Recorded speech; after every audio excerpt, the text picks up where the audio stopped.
الحمد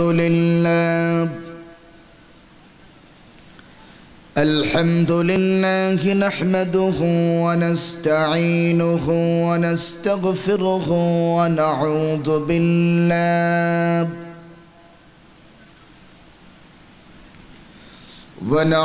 بالله من شرور أنفسنا ومن سيئات أعمالنا. من يهد الله فلا مضل له ومن يضلل فلا هادي له. ونشهد أن لا إله إلا الله وحده لا شريك له. ونشهد أن سيدنا وحبيبنا ومولانا محمدا عبده ورسوله الذي أرسله بالحق بشيرا ونذيرا وداعيا إلى الله بإذنه وسراجا منيرا. فقد قال الله تعالى في كلامه المجيد وفرقانه الحميد: أعوذ بالله من الشيطان الرجيم. بسم الله الرحمن الرحيم. إن الله وملائكته يصلون على النبي يا أيها الذين آمنوا صلوا عليهم وسلموا تسليما. اللهم صل على سيدنا مولانا محمد وعلى آل سيدنا مولانا محمد. اللهم صل على سيدنا مولانا محمد وعلى آل سيدنا مولانا محمد. محبت الشتي प्राण खुले सबाई पड़े اللهم صل على مولانا محمد وعلى آل سيدنا مولانا محمد. بلغ العلا بكماله كشف الدجى بجماله حسنت جميع خصاله. صلوا عليه وآله. اتری معراج تھی کہ تو لوح قلم تک پہنچا اور میری معراج ہے کہ میں تیرے قدم تک پہنچا. بلغ العلا بکمالہ كشف الدجى بجماله حسنت جميع خصاله صلوا عليه وآله دربشانی لے طریقتوں روح کو دریا کر دیا دل کو روشن کر دیا آنکھوں کو بینا کر دیا بلغ العلا بکمالہ کشف الدجا بجمالہ حسنت جميع خصاله صلوا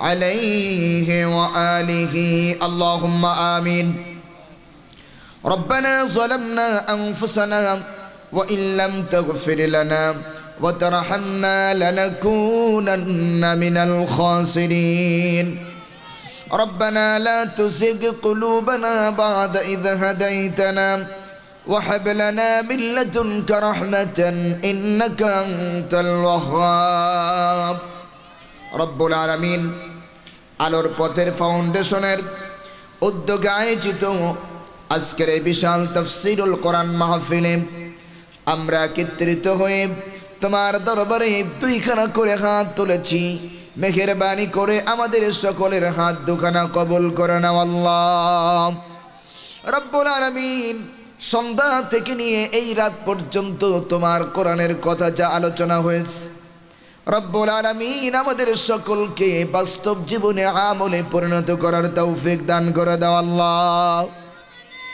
আর রব্বুল আলামিন আজকের এই জান্নাতি পরিবেশ যারা তৈরি করলেন তোমার বান্দাদেরকে কোরআন শোনানোর জন্য এত সুন্দর আয়োজন যারা করলেন এর পেছনে যারা অর্থ দিয়েছেন সময় দিয়েছেন শ্রম দিয়েছেন পরামর্শ দিয়েছেন আর দূর দূরান্ত থেকে তোমার কোরআন শোনার জন্য যারা ছুটে এসেছেন রব্বুল আলামিন কিয়ামতের কঠিন মুসিবতের দিনে এই মাহফিল আমাদের সকলের জন্য নাজাতের ওসিলা বানায়া দিও আল্লাহ রব্বুল আলামিন আমরা যারা হাত তুলেছি আমাদের মধ্য থেকে আমাদের আব্বা আম্মা আপনজন যারা চিরদিনের জন্য বিদায় নিয়েছেন সকলের কবরগুলিকে জান্নাতের টুকরা বানায়া দাও আল্লাহ রব্বুল আলামিন বিশেষ করে আমরা যারা হাত তুলেছি আমাদের মধ্য থেকে আমাদের জনম দুঃখী পিতা জনম দুঃখিনী মা যারা চিরদিনের জন্য বিদায় নিয়েছে গো আল্লাহ কবরটারে তুমি জান্নাতের টুকরা বানায়া দাও রব্বুল আলামিন এই এলাকার ডানে বামে সামনে পেছনে মাটির জগতে যত মানুষ ঘুমায় আছে গো আল্লাহ প্রত্যেকের কবরটাকে তুমি জান্নাতের টুকরা বানায়া দাও রব্বুল আলামিন কিয়ামতের কঠিন মুসিবতের দিনে যেদিন সন্তান পরিচয় দেবে না গো আল্লাহ স্ত্রী পরিচয় দেবে না আপনজনেরা আমাদের থেকে দূরে চলে যাবে ওই কঠিন হাসরের দিনে এই মাহফিল আমাদের সকলের জন্য নাজাতের জরিয়া বানায়া দিও আল্লাহ ইয়া রব করম তু अगर करे ओ बात जुबा को जो दिल पर असर करे तकब्बल मिन्ना इन्नका अंतस समीउल अलीम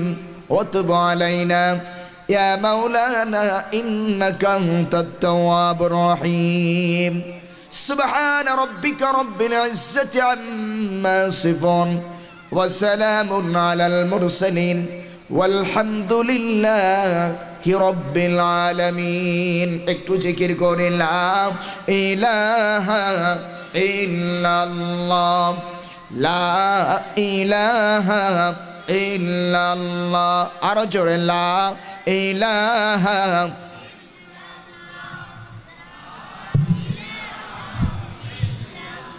لا إله إلا الله لا إله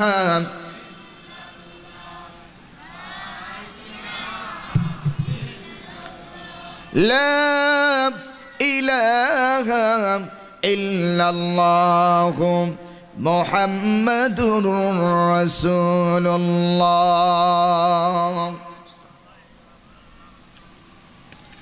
আলোর পথের ফাউন্ডেশন এর উদ্যোগে অষ্টমতম তাফসীরুল কোরআন মাহফিলের সম্মানিত সভাপতি আলহাজ হযরত মাওলানা আবু বকর সাহেব, হযরত উলামায়ে কেরাম, আমার সম্মানিত দিনদার ইমানদার মুত্তাকি মুসলিম ভাইরা, পর্দার আড়ালে অবস্থানরত আমার সম্মানিত মা বোনেরা, আসসালামু আলাইকুম ওয়া রাহমাতুল্লাহি ওয়া বারাকাতুহু। মহান রব্বুল ইজ্জত ওয়াল জালালের দরবারে লাখো কোটি শুকরিয়া আদায় করছি যে আল্লাহ তাবারক তাআলা আমাদেরকে আজকের সুন্দর একটি পরিবেশে কোরআনে কারীমের আলোচনা শোনার তৌফিক দান করলেন, আমাদেরকে কিছু বলার তৌফিক দান করলেন। যে মহান মনিব তারই দরবারে আমরা কৃতজ্ঞতা পেশ করছি, আমরা শুকরিয়া আদায় করছি। আমরা সকলে পড়ছি আলহামদুলিল্লাহ। আরো জোরে সোরে বলুন আলহামদুলিল্লাহ। রব্বানা লাকাল হামদ হামদান কাসীরান তাইয়িবান মুবারাকান ফীহ ইয়া রাব্বি লাকাল হামদু কামা ইয়ানবাগি লিজালালি ওয়াজহিকা ওয়া আযীমি সুলতানিক। আমরা শুকরিয়া আদায় করলাম কার? সবাই বলেন আল্লাহ পাকের, যিনি আমাদেরকে এ মাহফিলে আসতে সুযোগ করেছেন, ঠিক কিনা? এই এলাকায় আরো বহু মানুষ আছে না? আছে কিনা? সবাই কি আসতে পেরেছে? পারে নাই। ভালো কাজ সেই করতে পারে যাকে আল্লাহ তাআলা ভালোবাসেন, ঠিক কিনা? কোরআনের কথা এক শ্রেণীর মুসলমান শোনার জন্য দূর দূরান্ত থেকে ছুটে আসে, আবার এক শ্রেণীর মুসলমান কোরআনের মাহফিলের পাশে থেকেও শোনার সুযোগ তো পায় না, বরং এটাকে বন্ধ করে দেওয়া যায় কি করে সেই পরিকল্পনা করে। এরকম মানুষ আছে না নাই? আপনাদের এলাকায় নাই, আমাদের এলাকায় আছে কিনা? এক শ্রেণীর মুসলমান কোরআনের মাহফিল এর কথা শুনলে মাইলকে মাইল অতিক্রম করে চলে যায় কোরআন শোনার জন্য, কোরআনের প্রেম মহব্বতটাকে টেনে নিয়ে যায়। আরেক শ্রেণীর মানুষ রাস্তা দিয়ে আর হাঁটে আর বলতে থাকে এই যা হচ্ছে, ঠিক কিনা? ঠিক কিনা? এজন্য আল্লাহর কাছে আমাদের দোয়া করা উচিত, আল্লাহ তাআলা তুমি আমাদেরকে সেই মুসলমান বানাও যে মুসলমান আল্লাহর রাসূল বানিয়েছিলেন, ঠিক কিনা? ঠিক কিনা? আল্লাহর কাছে দোয়া করা দরকার, আল্লাহ আমাদেরকে আবু বকরের মতো বানাও, ওমরের মতো বানাও, সাহাবায়ে কেরামের মতো বানাও, আবু জাহালের মতো বানায়ও না, ঠিক কিনা? ঠিক কিনা? আল্লাহর রাসূল যখন কোরআন শুনিয়েছেন, কোরআন শোনানোর এই কোরআনের মাহফিলের আয়োজন করার নির্দেশ স্বয়ং আমার আল্লাহর। কার? আরো জোরে বলেন না কার? আল্লাহ রাব্বুল আলামিন বলেন উতলু মা উহিয়া ইলাইকা মিনাল কিতাব।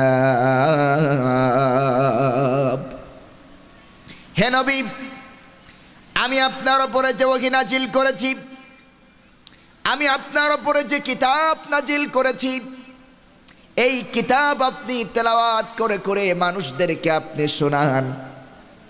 এ অর্ডার হয়ে গেল। আল্লাহর রাসূল কোরআন শোনানোর আয়োজন করতে লাগলেন। আমার নবীজির কণ্ঠে কোরআন শোনার জন্য ওই সমাজের মধ্যে সব থেকে বেশি আকৃষ্ট হয়েছিল যুবকেরা। কারা কারা? যুবকেরা। আমার নবীর কণ্ঠে কোরআন শোনার জন্য যখন যুবকরা ভিড় করতে লাগলো, নবীজির চতুর্দিকে যুবকরা ভিড় করছে, দিন দিন নবীজির কোরআনের শ্রোতা বেড়ে যাচ্ছে, যুবকরা নবীজির কাছে আসতেছে। এই দৃশ্য দেখে আবু জাহাল সহ্য করতে পারল না, ঠিক কিনা? আবু জাহাল বরদাস্ত করতে পারল না। কারণ কি? তার সমস্যাটা কোথায়? একটু মনোযোগ সহকারে শুনুন। আল্লাহর জমিনে আল্লাহর কোরআন শোনানো হবে, আল্লাহর বান্দাদেরকে আল্লাহর কোরআন তেলাওয়াত করে শোনানো হবে। এখানে আবু জাহালের সমস্যাটা কোথায়? প্রশ্ন আছে না নাই? আছে না নাই? কোরআন সম্পর্কে আগে জানতে হবে কোরআন কি। এই কোরআনের নাম কিন্তু শুধু কোরআন নয়, এই কোরআনের নাম অনেকগুলি, তার মধ্যে একটা নাম হলো ফুরকান। কি নাম? ফুরকান। এই ফুরকান মানে কি? আল ফারকু বাইনাল হক ওয়াল বাতিল। ফুরকান হচ্ছে সেই কিতাব যা হক আর বাতিলের মধ্যে পার্থক্য করে। সুবহানাল্লাহ। আর যেরকম সুবহানাল্লাহ। আল্লাহর আকাশের নিচে জমিনের উপরে একখানা কিতাব যা আপনাকে হক আর বাতিলকে চিনায় দেবে। তার নাম কি? তার নাম কোরআন। তার নাম কি? কোরআন, ফুরকান। এখন আবু জাহালের সমস্যা তৈরি হলো কেন? আবু জাহালের চিন্তার কারণ হলো কেন? কারণ হলো কোরআন যখনই তেলাওয়াত করা হয়, কোরআন যখনই ব্যাখ্যা বিশ্লেষণ করে যখন মানুষকে বুঝিয়ে দেওয়া হয়, তখন মানুষের চোখ খুলে যায়। মানুষ তখন বুঝতে পারে কোন পথ হকের পথ আর কোনটা বাতিল, বাতিল কোনটা, হক কোনটা, এটা বুঝতে পারে। আবু জাহাল চিন্তা করলো, যেভাবে করে দিন দিন নবীজির চতুর্দিকে যুবকরা ভিড় করছে, এই যুবকরা যদি হক আর বাতিল যদি চিনে ফেলায়, তাহলে আমি আবু জাহালের চেয়ার তো বেশি দিন টিকবে না, ঠিক কিনা? কারণ আমার ভাইয়ারা বলেন তো দেখি, আবু জাহালের চেয়ারটা বৈধ ছিল নাকি অবৈধ ছিল? জোরে বলেন। কি সাউন্ড সিস্টেম ড্যাম মেরে গেল কেন? হঠাৎ কি হয়েছে? হঠাৎ সাউন্ড এ হয়ে গেল কেন? আপ ডাউন করতেছে। আচ্ছা, যাই হোক। তাহলে আমার ভাইয়ারা, আবু জাহালের চেয়ারটা বৈধ নাকি অবৈধ? এদিকে খেয়াল করুন। আবু জাহালের চেয়ারটা বৈধ ছিল না। আবু জাহালের চেয়ারটা ছিল জোর জবর করে, জবরদস্তি করে, সন্ত্রাসী কায়দায় দখল করা ছিল, ঠিক কিনা?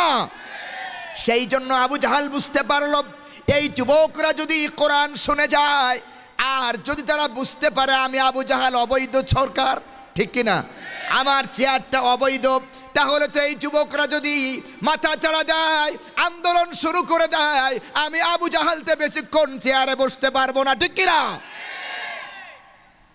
সেই জন্য আবু জাহালের সমস্যা হলো।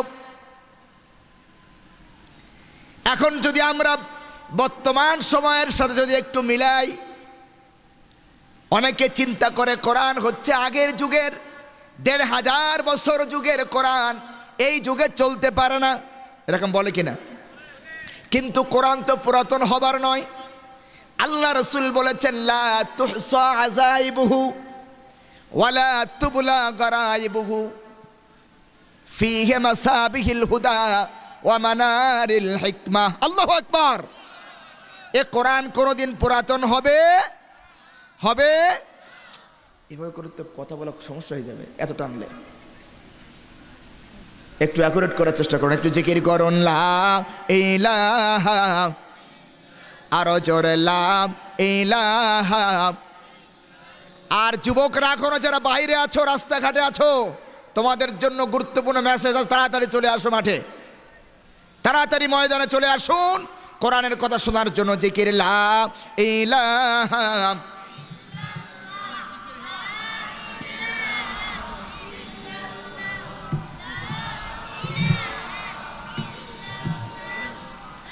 লা ইলাহা ইল্লাল্লাহ, লা ইলাহা, লা ইলাহা ইল্লাল্লাহ মুহাম্মাদুর রাসূলুল্লাহ সাল্লাল্লাহু আলাইহি ওয়াসাল্লাম। তাহলে আমার ভাইরা, আবু জাহালের সমস্যার কারণ হলো আবু জাহাল তো জানতো আমি যে শাসন পরিচালনা করছি এটা বৈধ নয়, অবৈধভাবে, ঠিক কিনা? ঠিক কিনা? সেই জন্য তার গা জ্বালা করলো। চোর যে হয় তার মন সবসময় পুলিশ পুলিশ করে, ঠিক কিনা? চোরের মন পুলিশ পুলিশ করে কিনা? এই যে রমজান মাস আসতেছে, আর কয়েকদিন পরেই রমজান, আমরা দোয়া করি আল্লাহ পাক তুমি আমাদের সকলকে রমজান পর্যন্ত পৌঁছানোর তৌফিক দাও, আমরা বলে আমিন। আল্লাহ রাসূল বলেছেন রোজাদারের জন্য দুইটা খুশি। কয়টা খুশি? কয়টা খুশি? দুইটা খুশি। একটা হচ্ছে ইফতারির মুহূর্তে, ইফতারি করার সময় রোজাদারও বসে, যে রোজা রাখে নাই সেও বসে, ঠিক কিনা? ঠিক কিনা? কিন্তু রোজাদার যে সারাদিন রোজা রেখেছে সে একটা তৃপ্তি পায়, সারাদিন রোজা রেখে ইফতারিকে সামনে নিয়ে সে একটা আন্তরিক তৃপ্তি লাভ করে, ঠিক কিনা? ঠিক কিনা? কিন্তু যে রোজা রাখে নাই ইফতারি সামনে নিয়ে বসছে, ওর অবস্থা দেখবেন চোর চোর ভাব থাকে, ঠিক কিনা? চোর চোর একটা ভাব থেকেই যায়, কারণ ওর মন বলতে থাকে এই অনুষ্ঠান তোর জন্য না। যদিও আসছে ইফতারি করতে, কিন্তু তার মন কিন্তু সবসময়ের জন্য একটা ভাব থেকেই যায় যে এই অনুষ্ঠান আমার জন্য না, ঠিক কিনা? আবার ঈদের দিনে যে পরিচিত রোজাদার সারা মাস রোজা রেখেছে, সে হয়তোবা অনেক দামি কাপড় পরতে পারে নাই, অনেক দামি আতর মাখতে পারে নাই, এরপরও সে যখন পুরাতন কাপড়, পুরাতন আতর এগুলা মেখে যখন ঈদের দিকে যায়, তখন তার মধ্যে একটা তৃপ্তি কাজ করে, ঠিক কিনা? আনন্দ বোধ করে। কিন্তু যে সারা মাস রোজা রাখে নাই, ঈদের দিনে খুব নামি দামি কাপড় পরছে, দামি আতর ব্যবহার করে ঈদের দিকে যাচ্ছে, কিন্তু ওর মন কিন্তু বলে আসলেই আজকের এই দিন আমার জন্য না, ঠিক কিনা? ঠিক কিনা? এটা চোর চোর ভাব থেকেই যায়। আর আল্লাহর ফেরেশতারা বলতে থাকে তুই আসছিস কেন?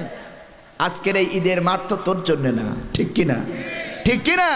তাই স্বাভাবিকভাবে যে অন্যায় প্রবণতার সাথে জড়িত, অন্যায় যে করে তার বিবেক সবসময় তার ভেতর থেকে তাকে নাড়া দেয়, ঠিক কিনা? ঠিক কিনা? এই জন্য তার মধ্যে একটা অস্বাভাবিক জিনিস কাজ করতে থাকে, কারণ সে সবসময় ভয় ভীতু কাজ করে। আমি যে অন্যায়গুলি করি আর মানুষের চোখে যে ধুলা দেই, এটা যদি কোনোভাবে ফাঁস হয়ে যায়, ঠিক কিনা? এটা যদি কোনোভাবে জাতি বুঝতে পারে, তাহলে তো আমার নোংরা চেহারা জাতির কাছে স্পষ্ট হয়ে যাবে। সেই জন্য সব সময়ের জন্য যারা অন্যায়কারী, দুষ্কৃতিকারী, তাদের কলিজার মধ্যে একটা ভয় থাকে, কথা ঠিক কিনা? আর জোরে বলেন ঠিক কিনা? আবু জাহাল, উতবা, সাইবা, মুগীরা গোষ্ঠী তারা জানতো তারা সন্ত্রাসী, তারা জানতো তারা অপরাধী, তারা জানতো তারা মানুষের উপরে জুলুম করে। কোরআনের বাণী যখন শোনায় পড়লো, যুবকরা যখন আকৃষ্ট হলো, তখন তাদের মন ছোট হয়ে যেতে লাগলো। সর্বনাশ করেছে, না জানি আমাদের অপকর্ম আজ ফাঁস হয়ে যায় কিনা। আর জোরে বলেন ঠিক কিনা? আর জোরে বলেন ঠিক কিনা? আজও আমরা দেখতে পাচ্ছি সেই আবু জাহাল আর প্রেতাত্মারা কোরআনের মাহফিল বন্ধ করে দেওয়ার জন্য পরিকল্পনা করছে, ঠিক কিনা? আর জোরে বলেন ঠিক কিনা? তারাই কোরআনের মাহফিল বন্ধ করার পরিকল্পনা করছে, যাদের চেয়ার অবৈধ, যারা জানে আমরা জনগণের ভোটে নির্বাচিত নই, তারাই ভয় পাচ্ছে, ঠিক কিনা বলেন? আর জোরে কোন ঠিক কিনা? কিন্তু জাতির চোখে ধুলা দিয়া চিরদিন থাকা যায় না, ঠিক কিনা? জাতির চোখে ধুলা দিয়া ধোকা দিয়া বেশি দিন থাকা যায় না। একদিন তোমার নোংরা চেহারা জাতির সামনে ফাঁস হয়েই যাবে, ঠিক কিনা? ঠিক কিনা? কারণ কোরআন কোন মানুষের পক্ষ থেকে নাজিলকৃত নয়। কোরআন কার থেকে এসেছে? আরো জোরে বলেন, কার থেকে এসেছে? আল্লাহর থেকে কোরআন এসেছে। আজ ১৫০০ বছর পার হয়ে গেছে, কোরআনের মধ্যে কোনো পরিবর্তন নাই, ঠিক কিনা? পরিবর্তন করতে পেরেছে কেউ? কারণ কোরআনের ফার্স্ট টু লাস্ট সব কথাগুলি কার? আল্লাহ রাব্বুল আলামিন বলেন, মা ইয়ানতিকু আনিল হাওয়া ইন হুয়া ইল্লা ওয়াহয়ুন ইউহা। আমার নবী নফসকে অনুসরণ করে, প্রবৃত্তিকে অনুসরণ করে আমার নবী কোনো কথা বলে না। আমার নবী সেই কথা বলে যে কথা আমি আল্লাহ পাক বলতে বলেছি। জোরে কোন সুবহানাল্লাহ। ওয়ালাউ তাকাওয়ালা আলাইনা বা'দাল আকাওয়িল লা আখাযনা মিনহু বিল ইয়ামিন সুম্মা লাকাতা'না মিনহু হুলওয়াতিন। আমার নবী যদি নিজের থেকে কোনো কথা বানিয়ে এই কোরআনের মধ্যে যদি আমার নামে চালিয়ে দিতেন, আমার নবীর হাতকে আমি চেপে ধরতাম আর তার কণ্ঠ নালীকে আমি আল্লাহ কেটে ফেলে দিতাম। আল্লাহু আকবার। সেই জন্য যেহেতু কোরআনের মধ্যে কলম দেওয়ার কোনো জায়গা, পরিবর্তনের কোনো জায়গা, কিন্তু দুঃখ লাগে আমরা যাদেরকে বন্ধু মনে করি, বন্ধুর পিছনে একটা জিজ্ঞাসা আছে, ঠিক কিনা? চিরশত্রু আমাদের, ঠিক কিনা? এখান থেকে বেশ কয়েক বছর আগে পুরা কোরআন ব্যান করে দেওয়ার জন্য মামলা হয়েছিল, ঠিক কিনা? সেই মামলার প্রতিবাদী আমার বাংলার জমিনের মুসলমানদের রক্ত হয়ে দিয়েছে, ঠিক কিনা? সেই ভারতে আবার হাইকোর্টে কোরআনের ২৬টা আয়াত বাতিলের রিট হয়েছে, ঠিক কিনা? মামলা দায়ের হয়েছে। আর এই মামলা যেই সরকার কর্তৃক প্রচলিত আইন ব্যবস্থা যে মামলা গ্রহণ করেছে, ওই নরপশু আমার বাংলাদেশে আসুক, আমার বাংলার মুসলমান তা চায় না। আর জোরে বলেন ঠিক কিনা? আমার ভাইয়েরা, তাই যে কথা বলতেছিলাম, যেহেতু কোরআনের মধ্যে পরিবর্তনের কোনো সুযোগ নাই, এই জন্য কোরআন যখনই যেই যুগে যে সময়ে নাজিল করা হবে, আলোচনা করা হবে, ব্যাখ্যা বিশ্লেষণ করা হবে, ওই যুগের বাতিল কারা স্পষ্টতা বোঝা যাবে, ঠিক কিনা? কারা বাতিল শক্তি? মুসলমান নামধারী মুনাফিক কারা? কোরআন চিনিয়ে দেবে, ঠিক কিনা? কোরআন চিনিয়ে দেবে। যদি কপাল ভালো থাকে তওবা করে ফিরে আসতে হবে, আর যদি কপাল খারাপ থাকে তাহলে জাহান্নামের জন্য প্রস্তুত থাকতে হবে, ঠিক কিনা? জোরে বলেন ঠিক কিনা? কোরআন থেকে আমরা কথা বলবো ইনশাআল্লাহ। জোরে বলে ইনশাআল্লাহ। ভয় করে নাকি আপনাদের? কোনো ভয় আছে? মুসলমান ভয় করবে কাকে? আর জোরে বলেন না, কাকে? কিসের ভয়? আজ হোক আর কাল হোক আমাকে মরাই লাগবে, ঠিক কিনা? মরাই লাগবে। জীবন যখন হয়েছে মৃত্যু আসবেই, তবে সেই মৃত্যুটা যেন আমার হকের পথে হয়, ঠিক কিনা? সেই মৃত্যুটা যেন মুসলমানের উপরে হয়, তাহলে আমার জীবন ধন্য হবে। জোরে বলেন ঠিক কিনা? আর যদি মৃত্যুটা হয় মুনাফিকের মৃত্যু, তাহলে খসিরত দুনিয়া ওয়াল আখিরা, দুনিয়াও শেষ, আখিরাতেও শেষ। আর জেনে রাখবেন, মুনাফিকদেরকে কেউ বিশ্বাস করে না। মুনাফিকদেরকে কেউ বিশ্বাস করে না। আজকে অনেকে হাইব্রিড মার্কা মুসলমান হচ্ছে না, হচ্ছে না। এদেরকে পরিচিত কেউ বিশ্বাস করে না, এদের স্থান কোনো জায়গায় স্থায়ী হয় না, শেষ পর্যন্ত জিল্লতির সাথে, লানতের সাথে দুনিয়া থেকে বিদায় নিতে হয়। যারা বলেন ঠিক কিনা? সেই জন্য যদি 1 ঘন্টা বেঁচে থাকি তো বাঁচার মতো বাঁচবো, ঠিক কিনা? মাথা উঁচু করে বাঁচবো। এই মাথা একবার আল্লাহর সামনে নত তো হয়েছে, এই মাথা দ্বিতীয়বার আর কারোর সামনে নত করা যাবে? জোরে বলেন যাবে? যাবে না। আজকে আমরা মুসলমান যদি পরিচিতভাবে আল্লাহর গোলামি করতাম, এই নীতিতে যদি আমরা অটল থাকতাম, গোটা দুনিয়া আমাদের গোলামি করতো, ঠিক কিনা? জোরে বলেন ঠিক কিনা?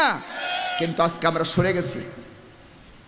এ কোরআন তো এসেছিল আমাদেরকে, আমাদের ভাগ্য সুপ্রসন্ন করার জন্যে, আমাদের উন্নতির শিখরে নিয়ে যাওয়ার জন্যে।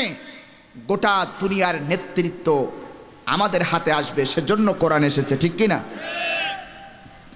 আল্লাহ রাব্বুল আলামিন বলেন, তাহা মা আনজালনা আলাইকাল কুরআনা লিতাশকা।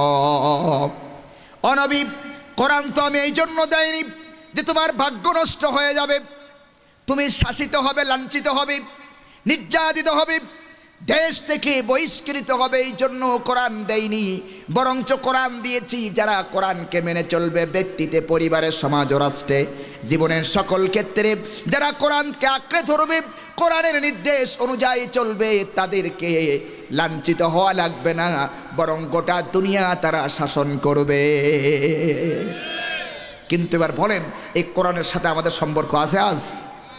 আছে আজ? আজ আমরা কোরআনের সাথে সম্পর্ক ছেড়ে দিয়েছি। এই জন্য আসুন আমরা কোরআনকে আঁকড়ে ধরি, কোরআনের ছায়াতলে আসি। এই কোরআন আমাদের বেঁচে থাকার বিষয়, ঠিক কিনা বলেন? কোরআনই আমাদের সম্মান। কোরআন থেকে দূরে যাওয়ার কারণে আজকে আমরা সব হারিয়েছি। আল্লাহ তাআলা আমাদেরকে হেফাজত করুন, আমরা বলি আমিন। আর জোরে বলি আমিন। তাহলে আমরা কোরআন থেকে আলোচনা শুরু করি নাকি? কষ্ট হবে আপনাদের? কষ্ট হবে আপনাদের?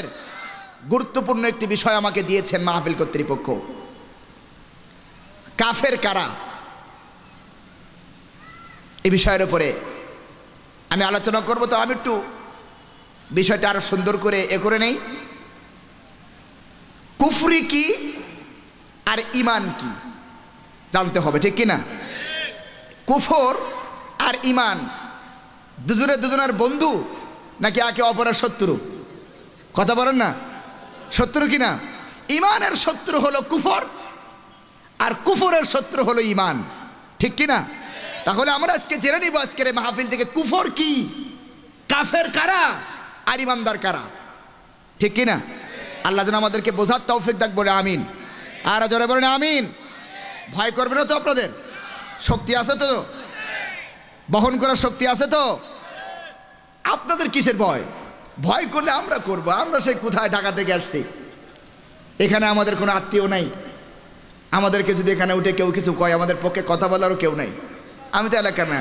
আছেন আপনারা? আছেন আপনারা? লিল্লাহি তাকবীর। আল্লাহ কবুল করুক, বলে আমিন। আর জোরে বলে আমিন। কেউ নাই, এই চিন্তা যদি করতাম এখানে আসতাম না, ঠিক কিনা? ঠিক কিনা? প্রথমে তোমার আল্লাহ আমার সাথে আছে, আর পরে কিন্তু যারা দ্বীনের মুজাহিদ, কখনোই তারা আমাদেরকে ফেলে যেতে পারে না, ঠিক কিনা বলো? আর জোরে বলুন ঠিক কিনা? গত কয়েকদিন আগে 9 তারিখ এই সাতকানিয়া বাজালিয়া বলে একটা ইউনিয়ন আছে, হয়তো আপনারা মিডিয়াতে দেখেছেন। এই বাজালিয়াতে একজন চেয়ারম্যান আছে, তাপস নাম, হিন্দু চেয়ারম্যান। সে আগের দিনে ঘোষণা দিয়েছে ওনাকে এই এলাকায় ঢুকতে দেওয়া হবে না, উনি ছাড়া আর যে আসে আসুক ঢুকতে দেওয়া হবে না ওনাকে। বাজালিয়ার যুবক ছেলেরা বাঁশের লাঠি কেটে এমন মিছিল দিছে, চেয়ারম্যানের গুন্ডা পান্ডা সব পালাইছে। এইরকম মুজাহিদ হতে হবে আজকে, ঠিক কিনা? এখনকার মাহফিলগুলিতে এইভাবে প্রস্তুতি নিয়ে আসতে হবে, কথা বলেন ঠিক কিনা? আজকের গারে এই তাফসির মাহফিলগুলি শুধু তাফসির মাহফিল নয়, এক একটা জিহাদের ময়দান। আর জোরে বলো ঠিক কিনা?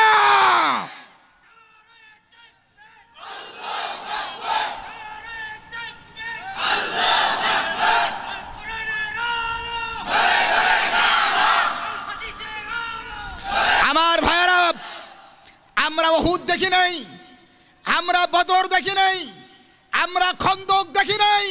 বর্তমান সময়ের তাফসীর মাহফিলগুলির চিত্র দেখে আমরা বুঝতে পেরেছি বদরের প্রান্তরে সাহাবায়ে কেরাম যেমন করে কাফেরদের বিরুদ্ধে জিহাদ করেছে, আজকের তাফসীর মাহফিল টিকানোর জন্য আমাদেরকেও সেই ভূমিকা রাখতে হবে। আরো জোরে বলেন ঠিক কিনা? এবং কোরআন হাতে করে নিয়ে বলে যাই, আজ তাফসীর মাহফিলগুলির ইজ্জত রক্ষার জন্য, আলেমদের ইজ্জত রক্ষার জন্য যদি আমার শরীরের এক ফোঁটা রক্ত দেওয়া যায়, এটাই হবে শ্রেষ্ঠ রক্ত দেওয়া, ঠিক কিনা?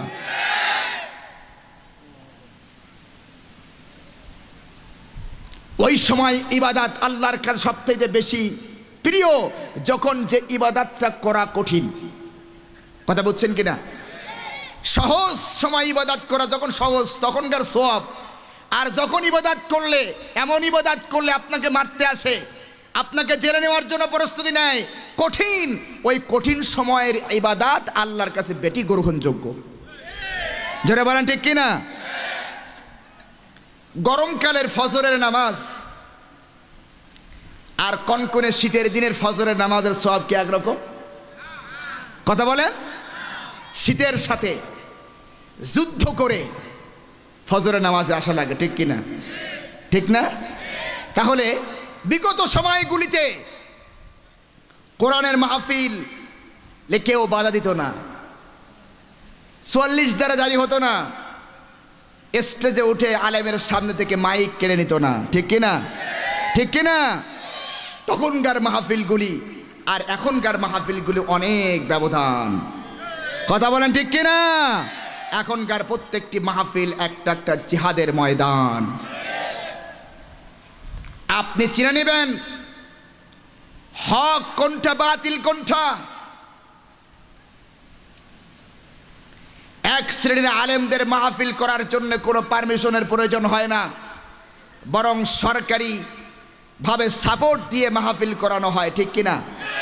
আবার এক শ্রেণীর আলেমদের মাহফিলে অনুমতি লাগে, অনুমতি দিতে চায় না, বাধাগ্রস্ত করে, কথা ঠিক কিনা?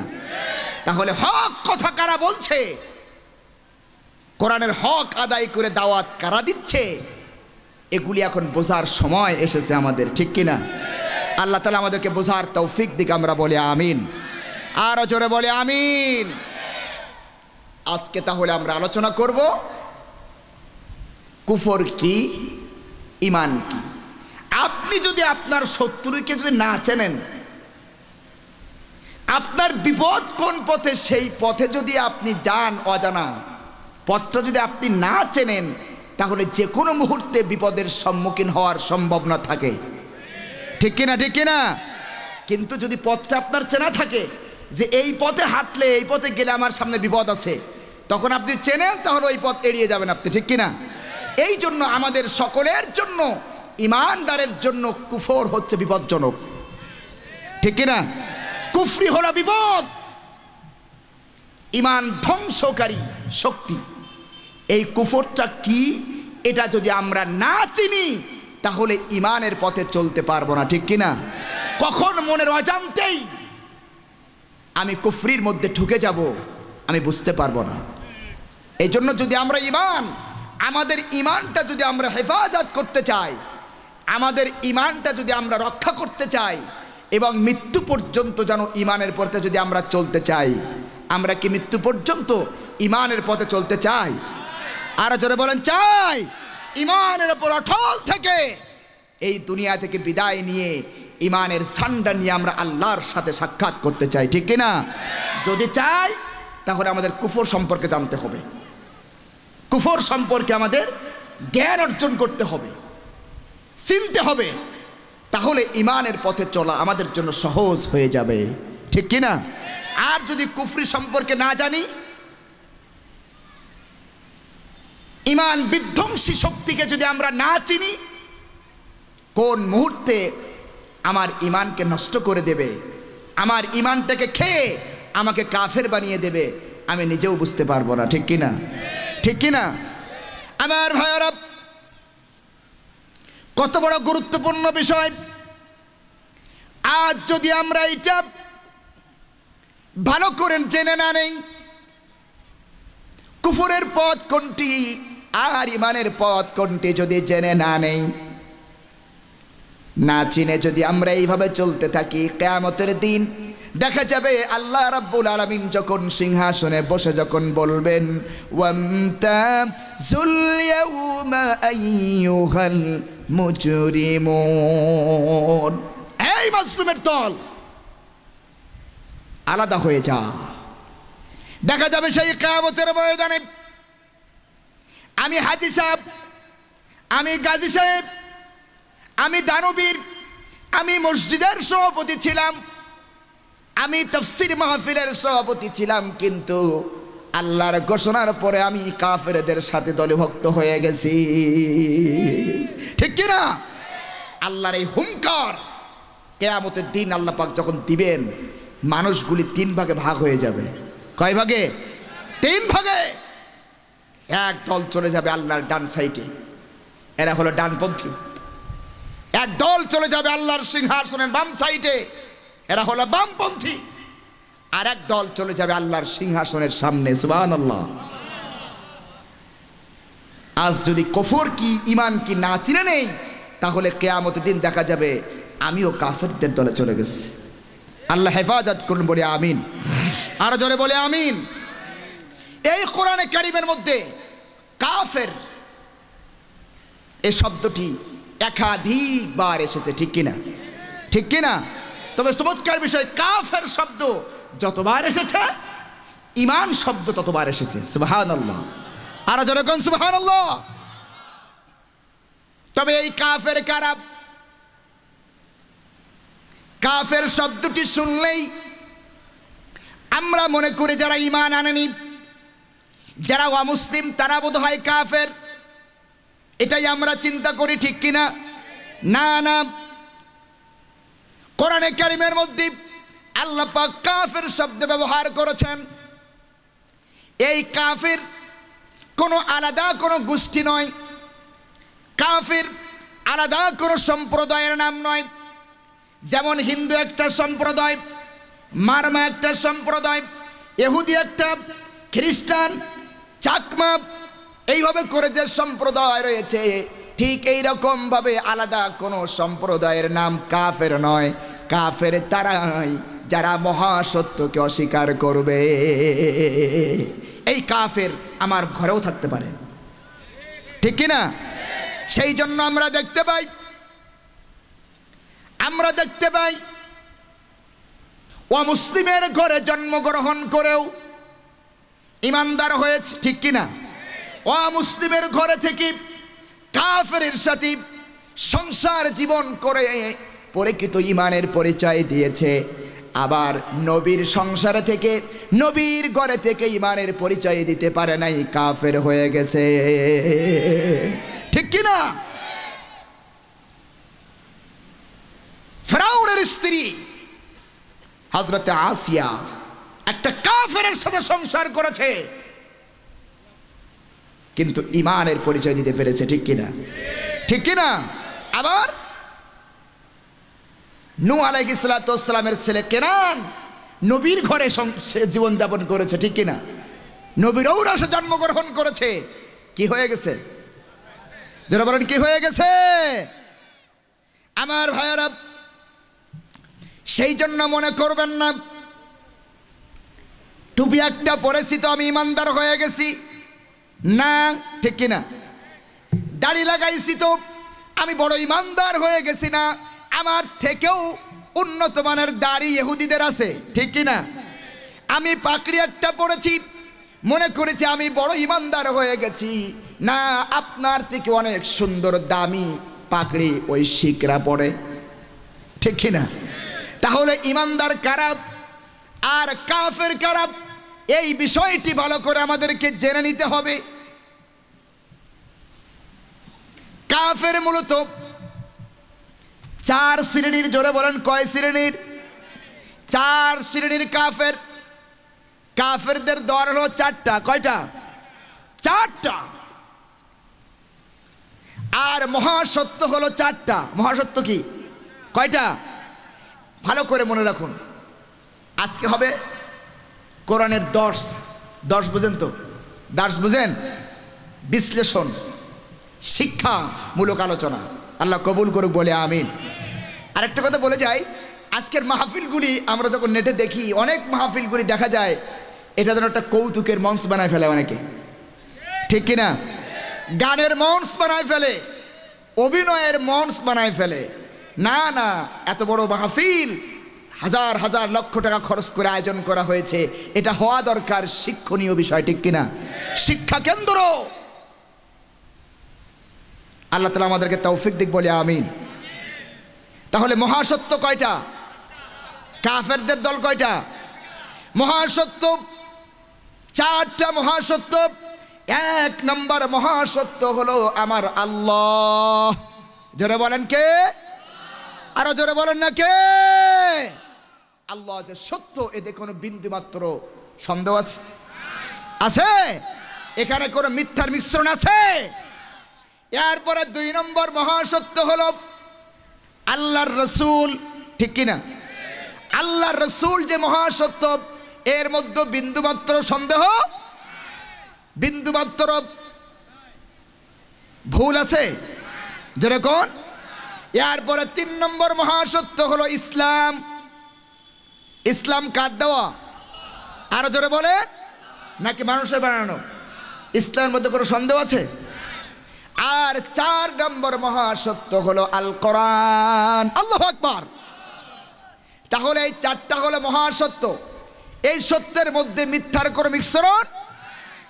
এই চারটি মহাসত্যকে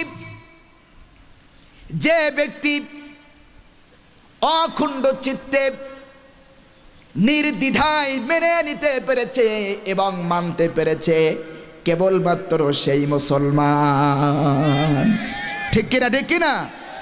আর যে মানতে পারে নাই সে কাফের। সে কি? কাফের। এবার আসুন আমরা আস্তে আস্তে করে কাফের সংজ্ঞা দিকে যাই। কাফের কারা? এক নম্বর কাফের হলো কুফরু ইনকার। কি বলেন? কুফরু ইনকার। এটা হলো এক নম্বর কাফির। তার মানে হলো যেই ব্যক্তি এই মহাসত্যকে, এই চারটা মহাসত্যকে মন থেকে ঘৃণা করে, মন থেকে অস্বীকার করে, আবার মুখেও অস্বীকার করে, এই ব্যক্তি হলো এক নম্বর কাফের। এই ব্যক্তি কি?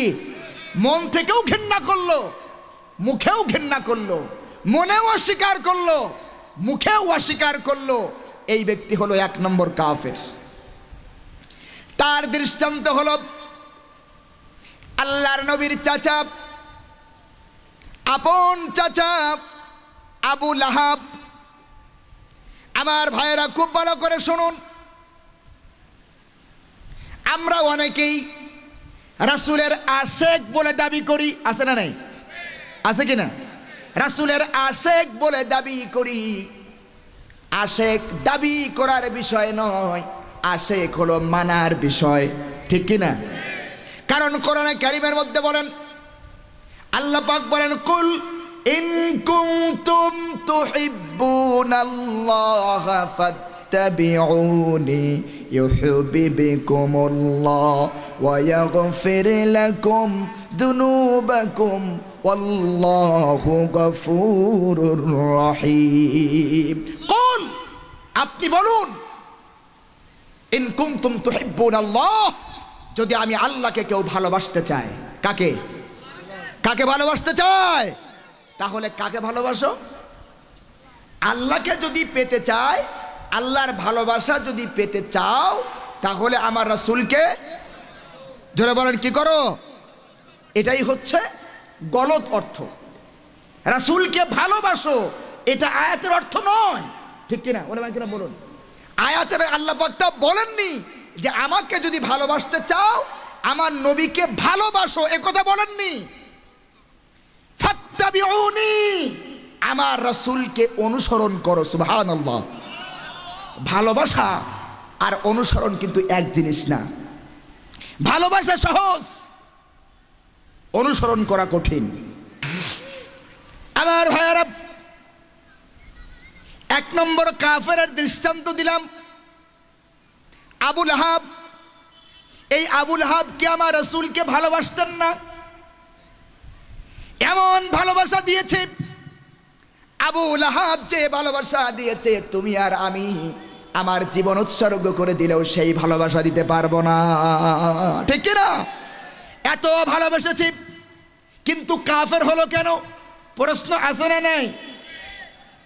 আমার রাসূলের সংবাদ, শুভ আগমনের সংবাদ যখন আবুল আহাবের কানে তার দাসী যখন দিল, আপনার একটা ভাতিজা হয়েছে, নাম মুহাম্মদ, এই সংবাদ শুনে আবুল আহাব এতই খুশি হয়ে গেল, বলল, দাসীরে আমি তোমারে কি দিয়া সন্তুষ্ট করব, কি দিয়া পুরস্কৃত করব?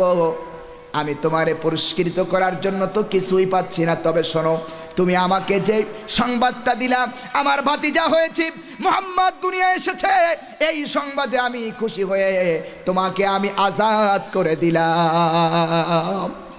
নবীজির আগমনে খুশি হয়ে যে আবুল আহাব দাসী আজাদ করে দেয়, শুধু তাই নয়, খুব ভালো করে বুঝুন আমার নবীকে কেমন ভালোবাসতেন। আবুল আহাব তার দুইটা ছেলের জন্য আমার নবীর দুইটা মেয়েকে পুত্র বধূ বানাইছিল। সুবহানাল্লাহ। ভালোবাসার কি কোনো কম ছিল? কি পরিমাণ ভালোবাসা থাকলে নিজের দুইটা ছেলের সাথে আমার নবীর দুইটা মেয়ের বিয়ে দেয়? ভালোবাসা কি পরিমাণ ছিল? এর পরেও কেন এক নম্বর কাফের? প্রশ্ন আছে না নাই? খুব গভীর মনোযোগ দেন। আজকে তো মাথায় টুপি দাড়ি লাগাইয়া মনে করছে আমি তো জান্নাতের বারান্দায় গিয়ে পৌঁছেছি, আমি কাফের না ইমানদার খবরই নেই, ঠিক কি না? আজকে আমি চোখে আঙ্গুল দিয়ে দেখিয়ে দেব কারা কারা কাফের আর কারা কারা ইমানদার। হবে না তো আপনাদের? কষ্ট হবে আপনাদের? আল্লাহ ধৈর্য সহকারে বসার তৌফিক দিক, বলে আমিন। আমার ভাইয়ারা, এই আবুল আহাব নবীজিকে এত ভালোবাসলো, এত মোহাব্বত করলো, আবার এই আবুল আহাব আমার নবীর এত শত্রু হয়ে গেল যে আবুল আহাবের বিরুদ্ধে আল্লাহ তাআলা স্বয়ং কোরআনে কারিমে সূরা নাজিল করে দিলেন। বিষয়টা কি তাহলে? আমার ভাইয়েরা কান করে শুনুন, আবুল আহাব কেন এক নম্বর কাফের?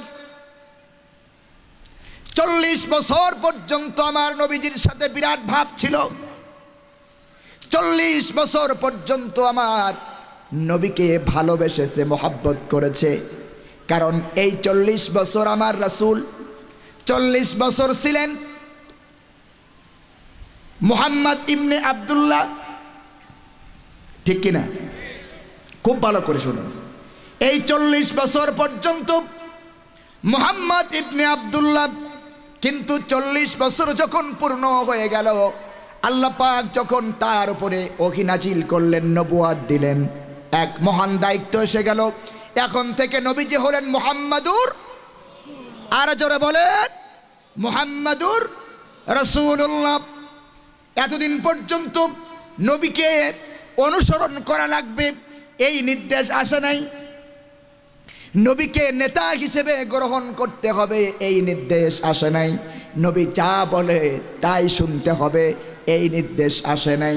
যখনই আমার নবীর উপরে দায়িত্ব আসলো, নবুয়তের দায়িত্ব যখন নবীজি পেলেন, আর যখন তিনি ঘোষণা দিলেন লা ইলাহা ইল্লাল্লাহু মুহাম্মাদুর রাসূলুল্লাহ, আবুল আহাব এই ঘোষণা শুনেই সর্বপ্রথম আমার নবীজিকে পাথর মেরেছে, ঠিক কিনা? যার সাথে এত ভাব, এত মোহাব্বত, সেই ব্যক্তি নবীকে পাথর কেন মারল? এখন নবীজি দাবি করলেন, ও চাচা আবু লাহাব, এখন তুমি আমার চাচা নাও, শুধু এখন শুধু আমার বেই হলি হবে না, এখন থেকে আমার আনুগত্য করা লাগবে, ঠিক কিনা?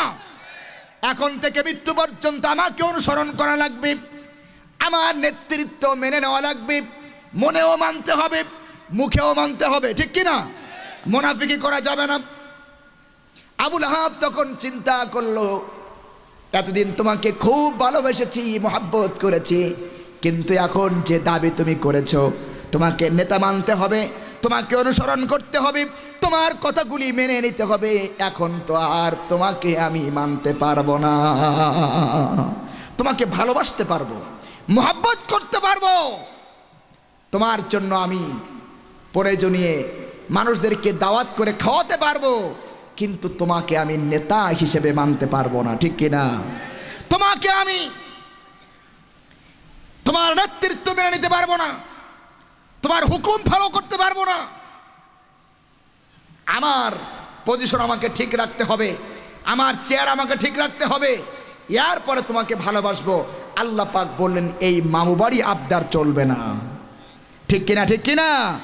তাই আবু লাহাব সমস্ত সম্পর্ক কাট করলো, আমার রাসূলের 2 মেয়েকে তালাক দিয়ে সন্তানদেরকে তালাক দিতে বাধ্য করলো, নবীজিকে মারলো, নবীজির উপরে কটাক্ষ করলো, এমনকি মহল্লায় মহল্লায় নবীর বিরুদ্ধে প্রোপাগান্ডা চালাতে লাগলো। যেরকম নাউজুবিল্লাহ, আর যেরকম নাউজুবিল্লাহ। আবু লাহাবের নামে কেন সূরা নাজিল হলো? আবু জেহেলের নামে কেন হলো না? উতবার নামে কেন হলো না? আপন চাচা আবার বেই, ঠিক না? তার নামে সূরা কেন নাজিল হলো? ধ্বংসের সূরা। কারণ তার বিরোধিতা ছিল 1 নম্বরে, মক্কার একটা নীতি ছিল, নিজের বংশের লোকেরা যদি হাজারো অন্যায় করত, নিজেরা শাসন করত, কিন্তু অন্যের কাছে ছেড়ে দিত না, অন্য কোনো বংশের হাতে ছেড়ে দিত না। নিজের বংশের লোক অন্যায় করলে নিজেরাই শাসন করত, কিন্তু অন্যকে একটা কথা বলার সুযোগ দিত না। এটা ছিল মক্কা নগরীর একটা নীতি। আবু লাহাব এই নীতি ভঙ্গ করে সে ঘোষণা দিয়েছিল, আমার রাসূল যখন বললেন, না, আমার হুকুম ছাড়া কারো হুকুম মানা যাবে না, আল্লাহর আনুগত্য ছাড়া কারো আনুগত্য করা যাবে না, আমি রাসূলের নেতৃত্ব মানতে হবে, তখন সে ঘোষণা দিল, আমার ভাতিজা মুহাম্মদকে যে যা পারো করো, আমি প্রতিবাদ করব না। নাউজুবিল্লাহ কোন, আর যেরকম নাউজুবিল্লাহ। শুধু তাই নয়, আবু লাহাবের নামে কেন সূরা নাজিল হলো? আবু লাহাবের স্ত্রীর নামেও ধ্বংস আসলো, ঠিক কিনা? আমার নবীজির ঘর আর আবু লাহাবের ঘর একসাথে লাগোয়া ছিল। আমার নবীর স্ত্রী হযরত খাদিজাতুল কুবরা রাদিয়াল্লাহু তাআলা আনহা যখন রান্না করতেন তরকারি, এই রান্না যখন নামাবেন, শেষ হয়ে যাওয়ার মুহূর্ত, এই সময় আবু জাহালে আবু লাহাবের স্ত্রী ছাদের ওপর থেকে ময়লা আবর্জনাগুলি আমার নবীর খাবারের মধ্যে নিক্ষেপ করত। নানান ভাবে নবীকে কষ্ট দিয়েছে। রাসূলের বিরুদ্ধে আবু লাহাবের কাজই ছিল নবীর বিরুদ্ধে প্রোপাগান্ডা চালানো, নবীর বিরোধিতা করা। এর বিরোধিতা ছিল অন্তরেও ছিল, মুখেও ছিল, ঠিক কিনা? আমার ভাইরা, আজ যদি আমরা মুসলমান বলে দাবি করি, খুব ভালো করে শোনেন, আমার জীবনের সকল ক্ষেত্রে যদি আমার নবীকে আমি নেতা হিসেবে গ্রহণ করতে না পারি, আমি আবু লাহাবের সাথে আমিও জাহান্নামী, ঠিক কিনা? আর জোরে বলেন, ঠিক কিনা? মুসলমান হতে পারবো না। নবীর জন্য আমি কিয়াম করব, সিন্নি বিতরণ করব, মিলাদুন নবী আসলে মিলাদ দিব, মিষ্টি বিতরণ করব, অথচ আমি রাসূলের নেতৃত্ব মানতে পারবো না, রাসূলের আদর্শ বাস্তবায়নের জন্য আমি কাজ করতে পারবো না। তুমি তো মুসলমান নও, তুমি ওই মুসলমান, তবে কিরকম? আবু লাহাবের মতো, ঠিক কিনা? আর জোরে বলেন, ঠিক কিনা? ঈমান আমার কাছে কি দাবি করে? ঈমানের দাবি তো আমি করেছি, আমরা করেছি, আমি একজন ঈমানদার, কিন্তু ঈমানও আমার কাছে দাবি করে, ঠিক কিনা? ঈমানের দাবি আছে না নাই? আমি যখন ঈমানের দাবি করব, মুসলমান বলে যখন পরিচয় দিব, তখন ঈমান আমার কাছে চাচ্ছে, ঈমান আমাকে অর্ডার করছে, এতদিন পর্যন্ত দুনিয়ার বহু মানুষকে নেতা মেনেছো, এখন থেকে আর মানুষের নেতৃত্ব মানা যাবে না, এখন থেকে রাসূলের নেতৃত্ব মানতে হবে। কথা ঠিক কিনা? রাসূলের নেতৃত্ব মানতে হবে, এটা ঈমানের দাবি, ঠিক কিনা?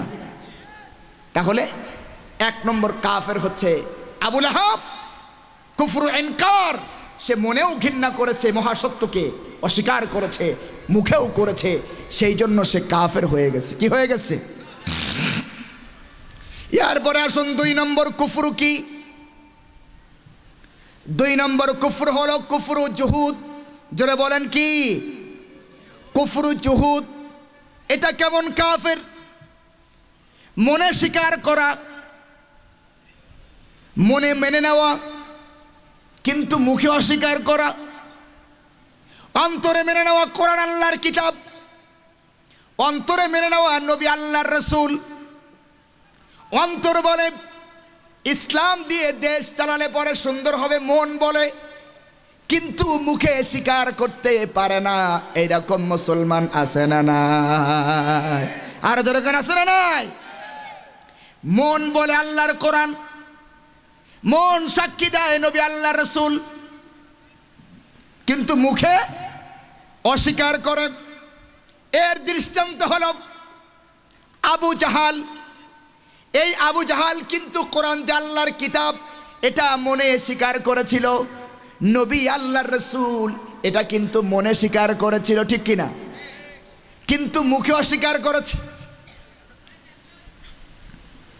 যেমন করে আমরা দেখতে পাই, এই আবু জাহাল সারা দিন আল্লাহর কোরআনের বিরোধিতা করত, আর রাত যখন গভীর হয়ে যেত তখন কোরআন শোনার জন্য আমার নবীর ঘরের কিনারায় গিয়ে দাঁড়িয়ে যেত। বলেন ঠিক কিনা? রাত যত গভীর হয়ে যেত আবু জাহাল চলে যেত নবীজির ঘরের কিনারায়, আবু সুফিয়ান চলে যেত, উতবা সাইবা চলে যেত। একবার কোরআন শুনে যখন তারা বাড়ি ফিরতেছিল, এক জায়গায় এসে তারা এক জায়গায় হয়ে গেল, একজন আরেকজনের সাথে সাক্ষাৎ হয়ে গেল। একজন আরেকজনের দেখে চুপ করে আছে, কেউ কোনো কথা বলে না।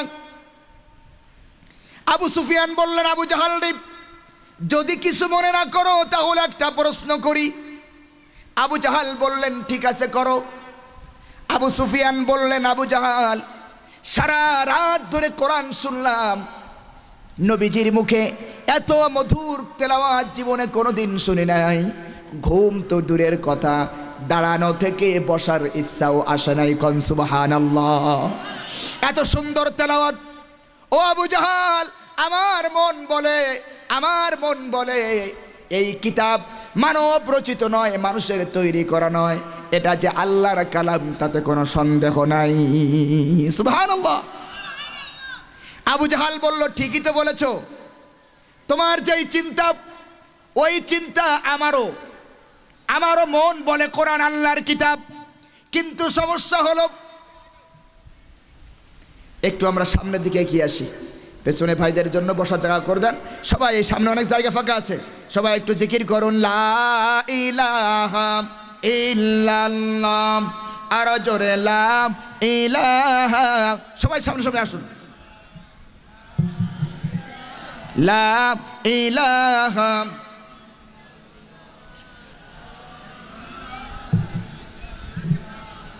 লা ইলাহা ইল্লাল্লাহু মুহাম্মাদুর রাসূলুল্লাহ সাল্লাল্লাহু আলাইহি ওয়াসাল্লাম। কষ্ট হচ্ছে না তো আপনাদের? কষ্ট হচ্ছে? আবু জাহাল বলল, ও আবু সুফিয়ান, তুমি যেই চিন্তা করেছো ওই চিন্তা আমিও করেছি। আমারও মন বলে তিনি আল্লাহর নবী, আমারও মন সাক্ষী দেয় যেটা আল্লাহর কালাম। কিন্তু সমস্যা হলো যদি আমরা তা মেনে নেই তাহলে তো আমাদের চেয়ার থাকবে না, আমাদের ক্ষমতা থাকবে না, আমরা এই রাষ্ট্র পরিচালনা করি এই ক্ষমতা আমাদের হাতে থাকবে না। মুহাম্মদ আমাদের লিডার হয়ে যাবে, তার নেতৃত্ব মানতে হবে। তার থেকে আরো বড় সমস্যা হলো মুহাম্মদ সাল্লাল্লাহু আলাইহি ওয়াসাল্লামের বংশ আর আমার বংশ তো একরকম নয়। যদি তিনি আমার বংশে আসতেন, আমার গোত্রে যদি জন্মগ্রহণ করতেন, অবশ্যই তার নেতৃত্ব আমি মেনে নিতাম। কিন্তু যেহেতু তিনি আমার বংশে আসে নাই, সারা জীবন আমরা তার বংশের সাথে দ্বন্দ্ব করেছি, বিরোধিতা করে এসেছি, আর এখন কেমনে তার নেতৃত্ব মেনে নেই? জীবন চলে যাবে কিন্তু তার হুকুম মানতে পারবো না, নেতৃত্ব মানবো না। মন বলেছে আল্লাহর রসুল, কিন্তু মুখে স্বীকার করতে পারবো না। এরকম মানুষ আছে না নাই? আছে না নাই? শুধু তাই নয়, আরবের মধ্যে একজন সব থেকে বড় কবি ছিল, নাম হলো ওলীদ ইবনুল মুগীরা। কি নাম বলেন না? কি নাম? ওলীদ ইবনুল মুগীরা, সব থেকে বড় কবি। আল্লাহর নবীর দ্বীনের দাওয়াত যখন ছড়িয়ে যাচ্ছে, কোরআনের আকর্ষণে যুবকরা যখন পাগল পারা হয়ে যাচ্ছে, আবু জাহাল ওলীদ ইবনুল মুগীরাকে ডাকলেন, বললেন, ওলীদ রে, তোমাকে আমরা এত সম্মান করি, তুমি আমাদের রাষ্ট্রের সব থেকে বড় কবি, অথচ মুহাম্মদ সাল্লাল্লাহু আলাইহি ওয়াসাল্লাম তিনি কালাম, যে কালাম পড়ছেন তা শোনার জন্য পাগল হয়ে যায় মানুষ। তুমি একটু যাও তো দেখি, তুমি নিজে গিয়ে একটু দেখো তো দেখি কি ব্যাপার। যেহেতু তুমি বড় পণ্ডিত, আরবির ওপর তোমার ব্যাপক দখল রয়েছে, এবার ওলীদ ইবনুল মুগীরা নিজে গেলেন কার দরবারে? আল্লাহর রসুলের দরবারে, কোরআন সম্পর্কে জানার জন্য। কোরআন নবীজি বানান নাকি আল্লাহর কালাম এটা বোঝার জন্য নিজে গেলেন। ওলীদ ইবনুল মুগীরা যখন আল্লাহর নবীর দরবারে ঢুকলেন, আল্লাহ রসুল ওলীদ ইবনুল মুগীরাকে দেখে তিনি বুঝতে পারলেন, কথা বলার সুযোগ দেন নাই। নবীজির সামনে যাওয়ার সাথে সাথেই আল্লাহর নবী কোরআনে কারীম থেকে সূরা নাহলের ৯০ নম্বর আয়াতে কারিমা তেলাওয়াত করা শুরু করলেন। বলেন সুবহানাল্লাহ। ইন্নাল্লাহা ইয়া'মুরু বিল আদলি ওয়াল ইহসানি ওয়া ইতা'i যিল কুরবা। এইভাবে করে যখন সূরা নাহলের আয়াত তেলাওয়াত করলেন, ওই সমাজের রাষ্ট্রের সব থেকে বড় কবি ওলীদ ইবনুল মুগীরা কোরআনের একটি আয়াতের সামনে আত্মসমর্পণ করলেন। আল্লাহু আকবার। কোনো কথা বলতে পারলেন না, মাথা নিচু করে আল্লাহ রসুলের দরবার থেকে বের হয়ে আসলেন।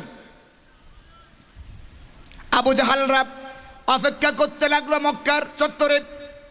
সেখানে আসলো, আবু জাহাল জিজ্ঞেস করলেন, ও ওলীদ ইবনুল মুগীরা, খবর কি? ওলীদ ইবনুল মুগীরা কোরআন শোনার পর তার মধ্যে যে প্রতিক্রিয়া তৈরি হলো সেটা তিনি এইভাবে ব্যক্ত করলেন, আল্লাহ ইন্না লাহু লাহালাওয়া ওয়া ইন্না আলাইহি লাত্তালাওয়া। আল্লাহু আকবার। ওলীদ ইবনুল মুগীরা বললেন, শোনো আবু জাহাল, উতবা সাহেবা তোমরাও শোনো, মুহাম্মদ সাল্লাল্লাহু আলাইহি ওয়াসাল্লাম যা আমাকে শুনিয়েছে, এমন জিনিস আমাকে শুনিয়েছে যা শুধু শুনতেই মন চায়। সুবহানাল্লাহ। এত মধু, এত মিষ্টি আমার জীবনে আর কিছু শুনি নাই। সুবহানাল্লাহ। শুধু মিষ্টি নয়, বরং এর মোড়কটা এত আকর্ষণীয় যে আমার চোখ ধাঁধা লেগে গেছে। আল্লাহু আকবার। আর শুনে রাখো আবু জাহাল, এটা এমন কোন বৃক্ষ নয় যে টান দিয়ে উঠানো যাবে, বরং এর শেকড় অনেক গভীরে। আর শুনে রাখো, খুব তাড়াতাড়ি এই বৃক্ষ থেকে ফল দেবে। তোমরা আটকে রাখতে পারবে না, বলেন সুবহানাল্লাহ। তার অভিপ্রায় শুনে আবু জাহাল মাথা ঝুঁকায় আর বলে, ওলীদ রে, কি বলো, একটু চিন্তা করে বলো। তুমি আমাদের রাষ্ট্রীয় কবি, রাষ্ট্রীয়ভাবে তোমাকে সম্মান দেওয়া হয়, রাষ্ট্রীয়ভাবে তোমাকে ভাতা দেওয়া হয়, তোমার এত সম্মান, এত মর্যাদা, এত পজিশন, তুমি যদি এই কথা বলো আর আবু বকর ওমরের মতো যদি হও, তোমার অবস্থা কি হবে জানো? ওদের যেমন বাড়িঘর ছাড়া করেছি, তোমারও কিন্তু ওই অবস্থা হবে। এখানে একটা বড় শিক্ষা আছে আমাদের জন্য। ওলীদ হঠাৎ করে চিন্তা করলো, তাই তো, এখন যদি আমি আবু জাহালের, আমার নেতার সুরের সুর না মেলাই, যদিও তার মন সাক্ষ্য দিয়েছে, ওলীদ ইবনুল মুগীরার মন সাক্ষ্য দিয়েছে কোরআন কার কিতাব? আল্লাহর কিতাব। নবী আল্লাহ রাসূল তার মন সাক্ষ্য দিয়েছে, কিন্তু এখন পজিশন টিকানোর জন্য, চেয়ার টিকানোর জন্য, রাষ্ট্রীয় মর্যাদা টিকানোর জন্য তখন আবু জাহালকে জিজ্ঞেস করছে, আচ্ছা ঠিক আছে, তাহলে তুমি বলো যে কি কব, তুমি বলো তাহলে কি বলবো? আবু জাহাল বললেন, তাও তুমি বলো এটা জাদু। জোরে কান নাউজুবিল্লাহ, আর জোরে কান নাউজুবিল্লাহ। আবু জাহাল আর সুরের সুর মিলায়া মন বলেছে আল্লাহর কালাম, কিন্তু নেতাকে খুশি করতে গিয়ে, রাষ্ট্রীয় মর্যাদা রক্ষা করতে গিয়ে, রাষ্ট্রীয় সুযোগ সুবিধা রক্ষা করতে গিয়ে আবু জাহালের সুরের সুর মিলায়া এই ওলীদ ইবনুল মুগীরা বলল, হ্যাঁ এটা জাদু। জোরে কান নাউজুবিল্লাহ। আল্লাহ এত রাগ করলো এই ওলীদ ইবনুল মুগীরার ব্যাপারে, আল্লাহ কোরআনে কারিমের মধ্যে 19টার মতো আয়াত নাজিল করলেন। জোরে কান নাউজুবিল্লাহ। এবং ওলীদ ইবনুল মুগীরা যে হারামজাদা, ওর জন্মের ব্যাপারে ঠিক নাই, আল্লাহ কোরআনের আয়াত নাজিল করে ওপেন করে দিলেন এবং স্পষ্ট জানিয়ে দিলেন, মনের সাক্ষী দিয়েছে কোরআন আল্লাহর, রাসূল আল্লাহর নবী, এর সাক্ষী দেওয়ার পরেও সে বিরোধিতায় লিপ্ত হয়েছে। মন কুরবান জানে আল্লাহর কালাম, জানার পরেও যারা বিরোধিতা করে, কোরআন সহ্য করতে পারে না, আল্লাহ জানিয়ে দিলেন এদের একটারও জন্মের ঠিক নাই। আরো জোরে বলেন ঠিক কিনা? উতুল্লিম বাদা যালিকা সানিম। এই আয়াত যখন নাজিল হয়ে গেল, ওলীদ ইবনুল মুগীরার মাথা নষ্ট হয়ে গেল। কিরে, আমরা বিরোধিতা করি চেয়ারের জন্য, ক্ষমতার জন্য, অর্থের জন্য, কিন্তু আমরা বিশ্বাস করি মুহাম্মদ, আমরা বলি সাল্লাল্লাহু, একটা কথা মিথ্যা বলেন না, তার জবান থেকে কখনো মিথ্যা কথা বের হয় না। তার জবান থেকে যখন বের হয়েছে আমি জারদ সন্তান, নিশ্চয়ই এর ব্যাপারে কিছু না কিছু আছে, আমাকে জানতে হবে। সোজা চলে গেল বাড়িতে, তরবারি উঁচা করে মার কাছে চলে গেল, মাকে জমিনে ফেলে দিল, গলার এইখানে তরবারি ধরে বলল, শোনো মা, আজকে তোমাকে সত্য কথা বলা লাগবে। আমরা মুহাম্মদের বিরোধিতা করি ক্ষমতার জন্য, চেয়ারের জন্য, অর্থের জন্য, কিন্তু আমরা বিশ্বাস করি তিনি সত্য কথা বলে, কখনোই মিথ্যা বলে না। সেই মুহাম্মদের জবান থেকে বের হয়েছে আমি নাকি জারদ সন্তান, আমি কোত্থেকে এসেছি, তোমাকে আজকে সত্য কথা বলা লাগবে। মা ধরা খাইছে, এখন আর কি মিথ্যা বলতে পারবে? পারবে? মা বলতেছে, বাবা আজকে সত্যটা বলতেই হবে। তোমার বাবা ছিল খুব নামি দামি, অর্থের দিকে, স্বাস্থ্যের দিকে, সব দিকেই খুব পালোয়ান ছিল, কিন্তু আসল জায়গায় ছিল অক্ষম, নবংশক। নবংশক বুঝেন? যে স্ত্রীর যৌন তৃপ্তিতে অক্ষম তোমার বাবা। আমার এই যৌনতার চাহিদা আমি কেমনে পূরণ করি, সেই জন্য পাশের বাড়ির যে কৃতদাস গোলাম, তার সাথে আমার গোপনে গোপনে শারীরিক সম্পর্ক তৈরি হয়, যেরকম নাউজুবিল্লাহ। আর সেখান থেকেই তোমার জন্ম হয়। তার মানে তুমি জারজ তো জারজ, তা ভালো মানুষের নয়, কৃতদাস, গোলাম। নাউজুবিল্লাহ, আরো যেরকম নাউজুবিল্লাহ। আর এই জারজ সন্তান কারা? পিতৃ পরিচয়হীন অবৈধ সন্তান কারা? সূরা কলম 29 নম্বর পারার 2 নম্বর সূরা, এই সূরার বিস্তারিত 9টি চরিত্র আল্লাহ বর্ণনা করেছে। কারা যারর সন্তান, তাদের চরিত্র কি আল্লাহ কোরআনের মধ্যে দিয়েছে। তার মধ্যে একটা চরিত্র হলো তারা যখন কথা বলে মিথ্যা কথা বলে। যারর সন্তানরা বেশিরভাগ কি কথা বলে? আর জনগণ কি কথা বলে? মিথ্যা কথা বলে। এবার আপনি এখন বর্তমানের সাথে মিলান, আমরা এখন কোন জগতে আছি? মিথ্যার জগতে নাকি সত্যের জগতে? আর জোরে বলেন না। কোন দুশ্চরিত্র ছাড়া কোন ভালো মানুষ, চরিত্রবান মানুষ আল্লাহর কোরআনের মাহফিলে বাধা দিতে পারে না। কথা ঠিক কিনা বলেন? আর জোরে বলেন ঠিক কিনা? যারা কোরআনের মাহফিলে বাধা দেয় তাদের খোঁজ খবর নিয়ে দেখো তাদের চরিত্র কি। ভালো করে খোঁজ খবর নিয়ে দেখা যাবে তাদের পিতৃ পরিচয়হীন অবৈধ সন্তান। জোরে বলেন ঠিক কিনা? আল্লাহ পাক কোরআনে কারিমের মধ্যে বলেন 2 নম্বর কাফের তো তারা মুসলমান সমাজে বাস করে, হজ করেছে, মসজিদের মেম্বারেও যায়, মসজিদের সভাপতিও হয়, কিন্তু কোরআনের রাজনীতি যারা স্বীকার করতে পারে না, কোরআনের বিচার ব্যবস্থা যারা মানতে পারে না, এরা মুসলমান হতে পারে না। ঠিক কিনা বলেন? আরো জোরে বলেন ঠিক কিনা? যদিও কোরআন যদি আমার বিরুদ্ধে যায়, আমার বংশের বিরুদ্ধে যায়, আমার বাপের বিরুদ্ধে যায়, এমন কি যদি আমার দলের বিরুদ্ধেও যায়, আমি যদি ইমানদার হই আমাকে মানতে হবে। আরো জোরে বলেন ঠিক কিনা? শুধু মুসলমান দাবি করলে হবে না, কোরআন দিয়ে যাচাই করতে হবে যে আমি কোন জাতের মুসলমান। যদি এমন কি হয় কোরআনকে মহব্বত করি, ফজরের নামাজের পরে কোরআন পড়ি, নামাজও পড়ি, তাহাজ্জুদও পড়ি, এরকম বলে না অনেকে? বলে না?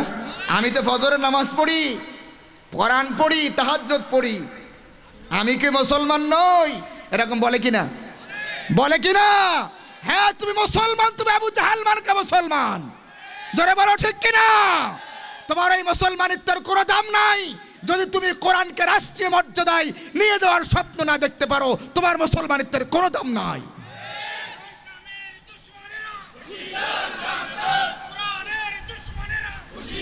আমার বন্ধুগণ, সুতরাং কোরআন থেকে স্পষ্ট করে বলে যাই, মুসলমান হলে সার্কা মুসলমান হতে হবে, মুসলমান হলে পরিপূর্ণ কোরআনের দাবিগুলি মানতে হবে, যদিও গোটা দুনিয়া তোমার বিরুদ্ধে চলে যায়।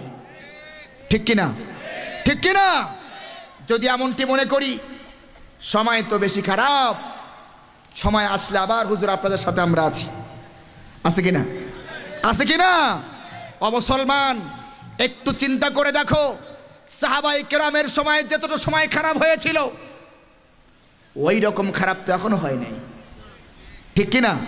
সাহাবায়ে কেরাম যদি মনে করতেন এখন সময় খারাপ, হুজুর আপনার সাথে আবার পরে আসবো আমরা সময় ভালো হলে, এই রকমটি যদি মনে করতো সাহাবায়ে কেরাম, চিন্তা করতো, ইসলাম মক্কা থেকে মদিনায় আসতো না, মক্কায় মাটি দিয়ে দিত ইসলামকে। কথা বলেন ঠিক কিনা? ঠিক কিনা? আমি আজকে স্পষ্ট করে ডিপটহীন কণ্ঠে বলতে চাই, ও আমার মুসলমান ভাইয়েরা, সময় খারাপ কি ভালো এটা দেখার সময় নয়। কথা বলেন ঠিক কিনা? এই খারাপ সময় তো যদি ভালোই পরিণত করতে চাও, তোমাকে জীবনের ঝুঁকি নিয়ে রক্ত দেওয়ার জন্য ময়দানে আসতে হবে। কথা ঠিক কিনা?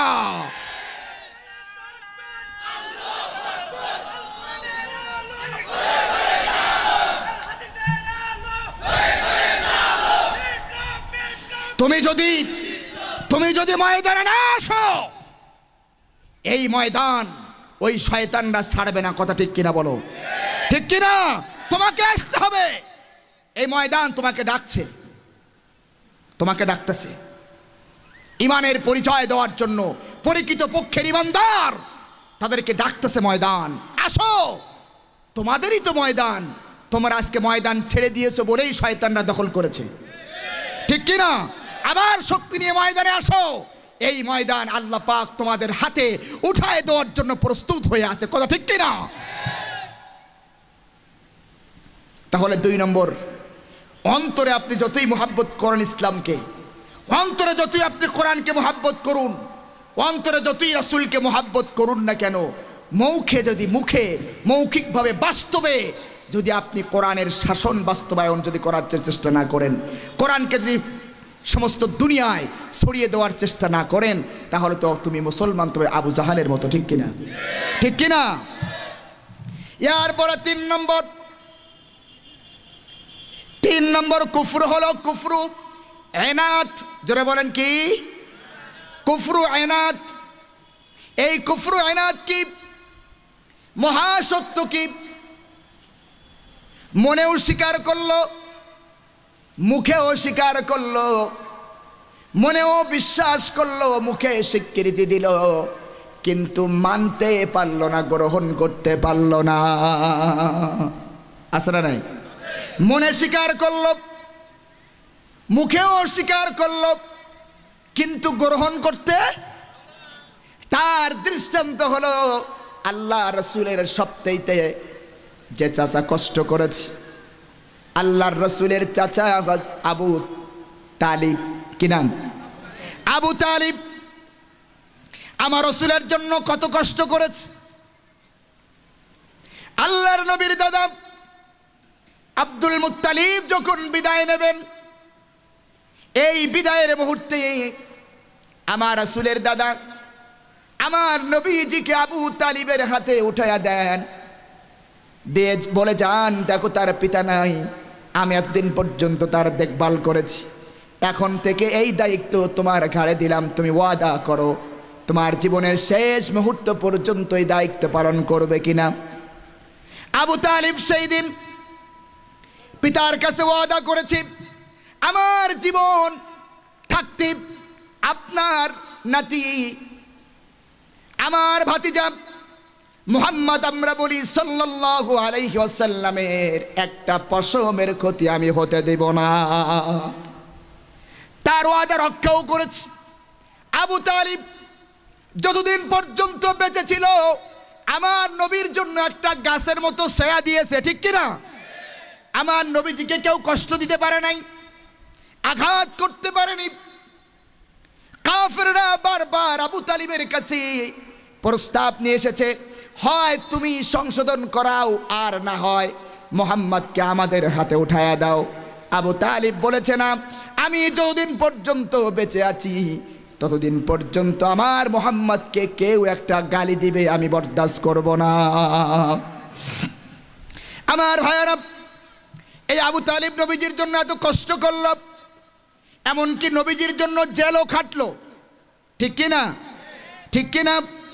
এখানে আরেকটা কথা বলে যাই, আজ আমরা রসুলের আশিক বলে দাবি করি, রসুল প্রেমিক বলে দাবি করি, রসুলের সুন্নাতের অনুসরণ করি বলে দাবি করি। রসুলের সুন্নাত শুধু মিষ্টি খাওয়া না, রসুলের সুন্নাত শুধু মেসওয়াক করা না। আল্লাহর নবী এই কোরআনের জন্য, দ্বীনের জন্য, ইসলামের জন্য জেল খেটেছেন। উম্মতে মুহাম্মাদি তোমার জন্যও কিন্তু এটাও সুন্নাত। ঠিক কিনা? তুমি শুধু সহজ সহজ সুন্নাতগুলি মানবা আর কঠিন সুন্নাতের ধারে যাবা না, এটা হবে না। ঠিক কিনা? পরে কিন্তু ইমানদার যদি হতে চাও, ইমানের দাবি যদি করো, তাহলে জেল খাটার জন্য প্রস্তুতি নাও। কথা ঠিক কিনা? আমার ভাইয়েরা, আমরা যে ইমামকে অনুসরণ করি, ইমাম আবু হানিফা রহমাতুল্লাহ আলাই, ইমাম আবু হানিফা রহমাতুল্লাহ আলাইহির লাশটা হুজরা থেকে বের হয় নাই, আবু হানিফার লাশটা খানকা থেকে বের হয় নাই। ইমাম আবু হানিফা রহমাতুল্লাহ আলাইহির লাশ বের হয়েছিল জেলখানা থেকে। জোরে কোন ঠিক কিনা? জেলখানা থেকে বের হয়েছে। তিনি কেন জেলে গেলেন? জেলের ভিতরে কেন মৃত্যুবরণ করলেন? এই কোরআনের জন্য, কোরআনের শাসন তিনি চেয়েছিলেন। বাতিলরা বরদাস্ত করতে পারে নাই, জেলখানার মধ্যে রেখেছে। শুধু জেলখানার মধ্যে রাখে নাই, এত নির্যাতন করেছে, এত কষ্ট দিয়েছে। তাকে যিনি গোসল দিয়েছিল তিনি বলেছেন, আবু হানিফার গায়ে আমি পানি ঢালতে পারছিলাম না, কারণ তার গোটা শরীরের মধ্যে ঘা হয়েছিল। বাতিলেরা এত বেশি আঘাত করেছে, যেখানে যেখানে ছড়ির দাগগুলি পড়েছে, বেতের আঘাত পড়েছে, জায়গাগুলি গোশগুলি পচে গিয়েছিল। এত কষ্ট তিনি করেছেন, শেষ পর্যন্ত শরীরের মধ্যে বিষ প্রয়োগ করে তাকে মারা হয়েছে। একবার তার এক অনুসারী তার সাথে সাক্ষাৎ করতে গেলেন, জিজ্ঞেস করলেন, ইমাম সাহেব, দীর্ঘ বছর তো আপনি জেলখানার মধ্যে আছেন, কষ্ট হয় না? বলে, না, কোনো কষ্ট হয় না, তবে মাসে একবার আমার খুব কষ্ট হয়। বলে, সেই দিনটা কোন দিন? মাসে একবার করে এই জেলখানার মধ্যে আমার বৃদ্ধ মাকে হাজির করা হয়, মায়ের সামনে আমাকে বেধম প্রহার করা হয়, যাতে করে মা আমাকে বলেন এই বাতিলের সাথে একত্বতা ঘোষণা করার জন্য। কিন্তু আমার মা এমন, আমার মার দেখেন, আমার ওপর নির্যাতন দেখেন আর সহ্য করেন, আর বলতে থাকেন, আবু হানিফারে জীবন দিবা কিন্তু এক চুল পরিমাণ বাতিলের সামনে মাথা নত করবা না। আল্লাহু আকবার। সেই জন্য কবি কি সুন্দর করে বলেছে, पैरुबी पू हनीफा की सनत जिंदन है, पैरुबी पू हनीफा की सनत जिंदन है, हम्बली होता है पिट पर दर्रे खाने की बात। इमाम আবু হানিফার অনুসারী হতে চাও, জেল জরিমানার জন্য প্রস্তুতি নাও। হাম্বলি হতে চাও, বাতিলের আঘাত সহ্য করার জন্য প্রস্তুতি নাও। কথা বলেন ঠিক কিনা? বিরানি পলোয়ার মধ্য দিয়ে ইসলাম আসে নাই, কঠিন থেকে কঠিন নির্যাতন সহ করে এই পর্যন্ত ইসলাম এসেছে। জোরে বলেন ঠিক কিনা? আল্লাহর নবী জেল কেটেছেন, আবু তালিবও তার সাথে। আল্লাহর নবীর দিনের দাওয়াত যখন চতুর্দিকে ছড়িয়ে যায়, কাফেররা যখন ঠেকাতে পারছে না, তখন চিন্তা করলো দেখি সমঝোতা করা যায় কিনা। সমঝোতার নিয়ত করে কাফেররা চলে গেল আবু তালিবের ঘরে। আবু তালিবকে ডাক দিয়া বলল, আবু তালিব, তুমি আমাদের সব থেকে প্রবীণ নেতা, আর তোমার ভাতিজা তোমার ছত্রছায়া থেকে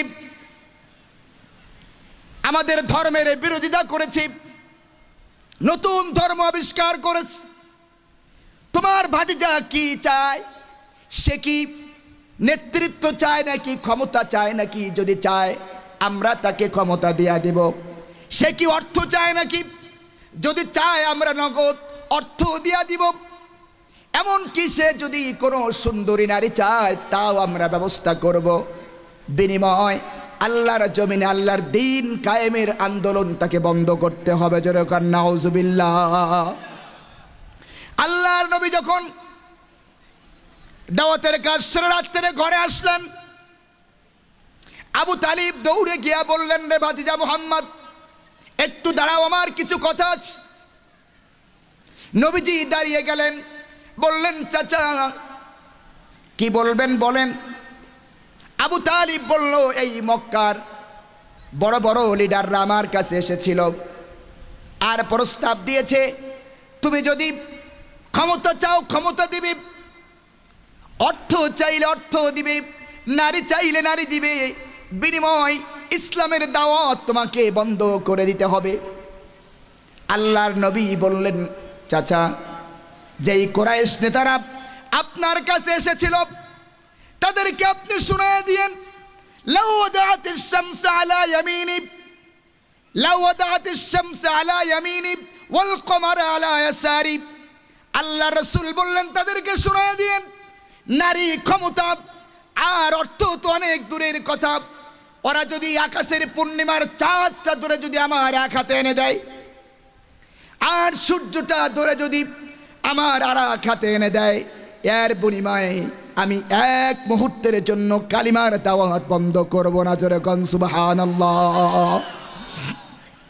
পরের দিন সকালবেলায় ওই কুরাইশ নেতারা আবার আসলো। আবু তালিব তাদেরকে শোনায়া দিলেন, ওয়াল্লাহি লাকাদ আলিমতু আন্না দীন মুহাম্মাদিন সাল্লাল্লাহু আলাইহি ওয়াসাল্লাম মিন খায়রিল আদিয়ানিল বারিয়াতি দীনান, জোরে কোন আল্লাহু আকবার। আবু তালিব বললেন, শোনো ও কুরাইশ নেতারা, শোনো, এতদিন পর্যন্ত আমি বুঝতে পারি নাই, আমি চিনতে পারি নাই, কিন্তু যখন তোমাদের প্রস্তাব যখন আমার ভাতিজার কাছে আমি দিয়েছি, আমি বুঝতে পেরেছি আল্লাহর আকাশের নিচে জমিনের উপরে আমার ভাতিজা যেই দিনের দাওয়াত দেয়, এর থেকে শ্রেষ্ঠ দিন আল্লাহর আকাশের নিচে জমিনের উপরে আর নাই। আমার ভাইয়েরা, তাহলে আবু তালিব মনেও স্বীকার করলো, মুখেও কিন্তু গ্রহণ করতে। আবু তালিবের মৃত্যুর মুহূর্তে আল্লাহর নবী আসলেন, আবু তালিবের মাথার কাছে এসে বসলেন আর বললেন, কুল ইয়া আম আশহাদু আল্লা ইলাহা ইল্লাল্লাহু ওয়া আন্না মুহাম্মাদান আবদুহু ওয়া রাসূলুহু। ও আমার চাচা, আজ জীবনের বিদায়ের মুহূর্তে একবার আপনি এই কালিমাত পড়ুন, আমাকে শোনান। আমি আপনাকে ওয়াদা দিলাম, কবরে, হাসরে, মিজানে, ফুল সিরাতে, সব জায়গায় আল্লাহ পাক আপনাকে মাফ করে দিবে। পাশে বসা ছিল আবু জাহাল, জোরে বলেন কে? বড় কাফের আবু জাহাল বসা। আবু জাহাল বলছে, ও আবু তালিব, আজ জীবনের শেষ মুহূর্তে কি তোমার বাপদাদার ধর্মটা ছেড়ে দিবে নাকি? তাহলে মানুষ তোমাকে লানত দিবে। এই বলবে আবু তালিব মৃত্যুর ভয়ে বাপদাদার ধর্ম ত্যাগ করেছে, খবরদার এই কাজটা করো না। আবু তালিব বললেন, ভাতিজারে, আমাকে পিড়াপিড়ি করো না, আমাকে আমার অবস্থায় থাকতে দাও। নবীজি কষ্ট পেলেন, কাঁদতে কাঁদতে আবু তালিবের ঘর থেকে বেরিয়ে গেলেন। প্রতিমধ্যে বেলালের সাথে দেখা হয়ে গেল। হযরতে বেলাল রাসূলের করন্দনরত চেহারার দিকে তাকায়া মিসকে হাসলেন। আল্লাহর নবী বললেন, রে বেলাল, আমাকে দেখে হাসলা কেন? হযরতে বেলাল বললেন, ইয়া রাসূলুল্লাহ, আমি হেসেছি, আপনি মনে কষ্ট নেবেন না, আপনাকে কষ্ট দেওয়ার জন্য হাসি নাই, আমার হাসার কারণ ভিন্ন। আমি হেসেছি এই কারণে, আজ যদি হেদায়েতের মালিক যদি আল্লাহ আপনাকে বানাতেন, হেদায়েতের মালিকানা যদি আপনি হতেন, তাহলে তো আপনার পছন্দের আপন মানুষদেরকে ডেকে ডেকে আপনার বংশের মানুষদেরকে আপনি হেদায়েত দিতেন। আমার মতো কৃতদাস কালো গোলামের নসিবে হেদায়েত জুটত না, ঠিক কিনা? হেদায়েতের মালিক তো আল্লাহ আপনাকে বানান নাই, দুনিয়ার কারো হাতে এই নিয়ামত ছেড়ে দেন নাই, আল্লাহ পাক নিজের হাতে রেখে দিয়েছেন। সেই জন্য তিনি আমার মতো কৃতদাস কালো গোলামকে সুদূর আফ্রিকা থেকে ডেকে এনে হেদায়েত দিয়া ধন্য করেছেন। আর আপনার নিজের চাচা আজকে বেঈমান হয়ে দুনিয়া থেকে বিদায় নিল, জোরে বলেন ঠিক কিনা? এই জন্য হেদায়েতের মালিক কে? আরো জোরে বলেন না কে? তাহলে আমার ভাইয়েরা, এই আবু তালিব কোরআন কি মনেও স্বীকার করলো, ইসলামকে মনে স্বীকার করলো, মুখেও স্বীকার করলো, কিন্তু গ্রহণ করতে পারলো না। সে যদি কাফের হয়ে যায়, কাফের হয়ে যদি বেঈমান হয়ে কবরে যায়, তুমি আমি মুসলমানের ঘরে জন্মগ্রহণ করে মুসলমানের দাবি করে যদি আমি কোরআনকে মানতে না পারি, কোরআনী জিন্দেগি যদি গঠন করতে না পারি, কোরআনী সমাজ তৈরি করার জন্য কোনো চিন্তা, কোনো ফিকির যদি আমার মধ্যে না থাকে, তাহলে তো আবু তালিবের সাথে আর আমার সাথে কোনো পার্থক্য নাই। কথা বলেন ঠিক কিনা? এটা কয় নম্বর কাফের? 3 নম্বর। তাহলে 1 নম্বর হচ্ছে মুখেও অস্বীকার, মনেও অস্বীকার, 1 নম্বর। তাদের নেতৃত্ব দেবে হচ্ছে আবু লাহাব, ঠিক কিনা? 2 নম্বর মুখে স্বীকার, মনে স্বীকার, মুখে অস্বীকার, এদের নেতৃত্ব আবু জাহাল, ঠিক কিনা? আর 3 নম্বর মুখেও স্বীকার, মনেও স্বীকার, কিন্তু গ্রহণ না করা। আমি যদি জিজ্ঞাসা করি, ও আমার মুসলিম ভাইয়েরা, কোরআন শুনতে ভালো লাগে, এই কোরআন দিয়ে যদি রাষ্ট্র চলে কেমন লাগবে? সবাই বলবে ভালো লাগবে, ঠিক কিনা? আরো জোরে বলেন ঠিক কিনা? সবাই বলবে ভালো লাগবে। কিন্তু যখন ভোটের সময় আসবে তখন কুফরদেরকে তারা নেতৃত্ব দেবে, ঠিক কিনা? আছে কিনা? এই কোরআন যদি ভালো লাগে, মনে যদি সত্যি ভালো লাগে, এটা যদি বিশ্বাস করেন কোরআন দিয়া সমাজ চললে, কোরআন দিয়া রাষ্ট্র চললে রাষ্ট্র ভালো হয়ে যাবে, অপরাধ মুক্ত হবে, এটা যদি বিশ্বাস করেন তাহলে এর প্রমাণ দিতে হবে ওই অন্ধকার একাকী বুথের মধ্যে গিয়া যখন আপনি ভোট দেবেন ওই জায়গায় গিয়ে তা প্রমাণ দেওয়া লাগবে। জোরে বলেন ঠিক কিনা? আর যদি না পারি তাহলে আমাদের নেতা হবে কে? আবু তালিব। কে হবে? কাফের। ওই 3 নম্বর কাফের মধ্যে চলে যাব। আর 4 নম্বর কাফের হলো কুফরু নেফাক। জোরে বলেন কি? কুফরু নেফাক। এটা আবার কি? এটা হলো মুখে স্বীকার কিন্তু মনে অস্বীকার। এটা হলো আসল কাফের, তার মানে মুনাফিক। ঠিক কিনা? ঠিক কিনা? মুখে আমি খুব ইসলামের দরতে উতলে পড়ে, আছে না নাই? আছে না নাই? ভাব দেখলে মনে হয় এর থেকে বড় ইসলাম দরদি আর কেউ নাই, কিন্তু অন্তরে আছে ইসলামকে কবর দেওয়ার চিন্তা, আছে না নাই? আরো জোরে বলেন ঠিক কিনা? আজকে আমরা দেখতে পাই ইসলামের দরদি বলে প্রমাণ দেওয়ার জন্য, আর আমাদের বাংলাদেশের মুসলমান তো ইসলাম প্রিয় বেশি, ঠিক না? ঠিক কিনা? ইসলামের কথা শুনলেই দুর্বল হয়ে যায়, সেই জন্য আমাদেরকে বারবার ধোঁকা দেওয়া হয়েছে, ঠিক কিনা? কখনো কখনো আমাদেরকে পট্টি আর তসবি নিয়ে এসে আমাদেরকে ধোঁকা দেওয়া হয়েছে, ঠিক কিনা? কখনো কখনো টুপি আর দাড়ি নিয়ে এসে আমাদেরকে প্রতারণা করা হয়েছে, কথা বলেন ঠিক কিনা? আর এখন আবার নতুন প্রতারণার জন্য আমাদেরকে শোনানো হচ্ছে আমরা কি ইসলামকে খুব ভালোবাসি, আমরা ইসলামকে এত ভালোবাসি, প্রত্যেকটা উপজেলায় উপজেলায় আমরা মডেল মসজিদ করতেছি, বলতেছে কিনা? আমি বলেছি হ্যাঁ, প্রতিটা উপজেলায় উপজেলায় মডেল মসজিদ করো, আর প্রত্যেকটা জেলায় জেলায় হিন্দুদেরকে বসাচ্ছ, তার মানে এটা করে ইসলামের উপকার নয়, ইসলামকে ক্ষতি করার টার্গেট, ঠিক কিনা? আরো জোরে বলেন ঠিক কিনা? আজ আমার বাংলাদেশ দ্বিতীয় বৃহত্তর মুসলিম দেশ, আজ এদেশের উপজেলাগুলিতে জেলাগুলিতে অধিকাংশই হিন্দুরা বসে আছে, ঠিক কিনা? আরো জোরে বলেন ঠিক কিনা? তারা মুসলমানদেরকে বিশ্বাস করে না, কথা কোন ঠিক কিনা? মুসলমানদেরকে বিশ্বাস করে না। একটা জেলার ডিসি এসপির হাতে গোটা জেলা নিয়ন্ত্রণ থাকে, ঠিক কিনা? জোরে বলেন ঠিক কিনা? আর গোটা জেলার মধ্যে খুঁজে আপনার কয়েক হাজার হিন্দু পাওয়া যাবে, আর সব মুসলমান, ঠিক কিনা? এই কয়েক হাজার হিন্দুর কিছুই নয়, এই মুসলমানদেরকে নিয়ন্ত্রণ করার জন্যই এই পরিকল্পনা, বলেন ঠিক কিনা? এটা কি ইসলামের দরদ নাকি ইসলামের ক্ষতি করার প্ল্যান? যেরকম কি করার প্ল্যান? মুনাফিকদের টার্গেট মুখে ইসলামের কথা বলবে আর ইসলামের গড়া কেটে আগায় পানি ঢালবে, জোরে বলেন ঠিক কিনা? ঠিক কিনা? এদের থেকে আমাদেরকে সাবধান থাকতে হবে। তাই 4 নম্বর কুফর হলো কুফরু নেফাক। মুখে খুব বলবে ইসলামের কথা কিন্তু অন্তরে আসতে ইসলামকে কবর দেওয়ার প্ল্যান। আল্লাহ রাসূল মক্কাতে কাফেরদের সামনে তিনি আঘাতগ্রস্ত হয়েছেন, বাধাগ্রস্ত হয়েছেন, আর মদিনায় এসে মুনাফিকদের কাছে, ঠিক কিনা? ঠিক কিনা?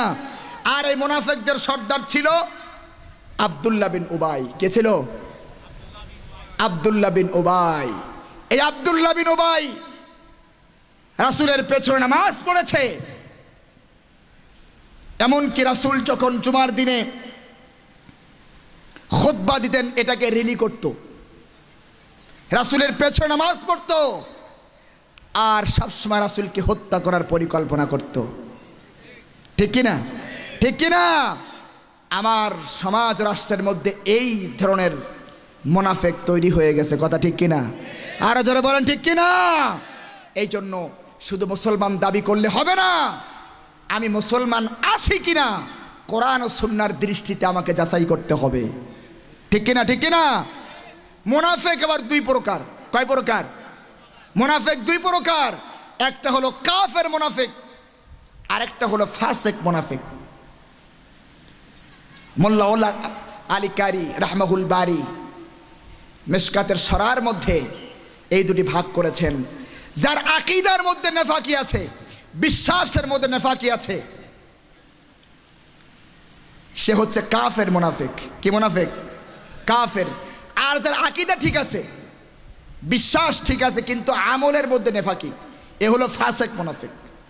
কথা বুঝতে পেরেছেন?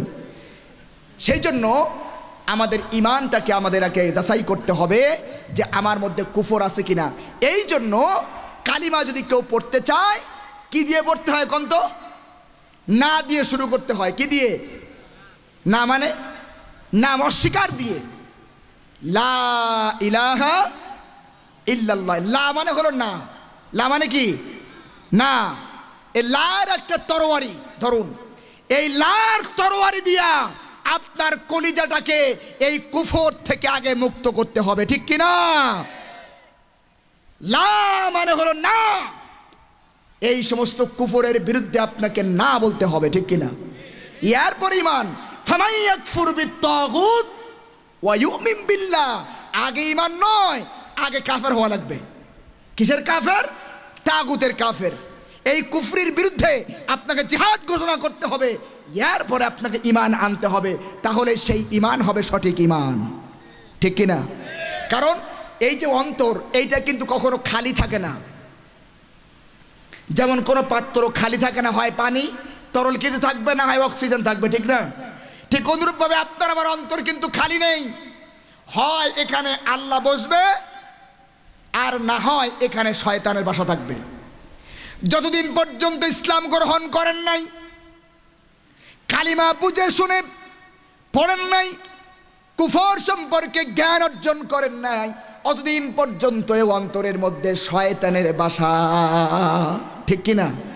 এই শয়তানের বাসাটা কি আগে ভাঙতে হবে।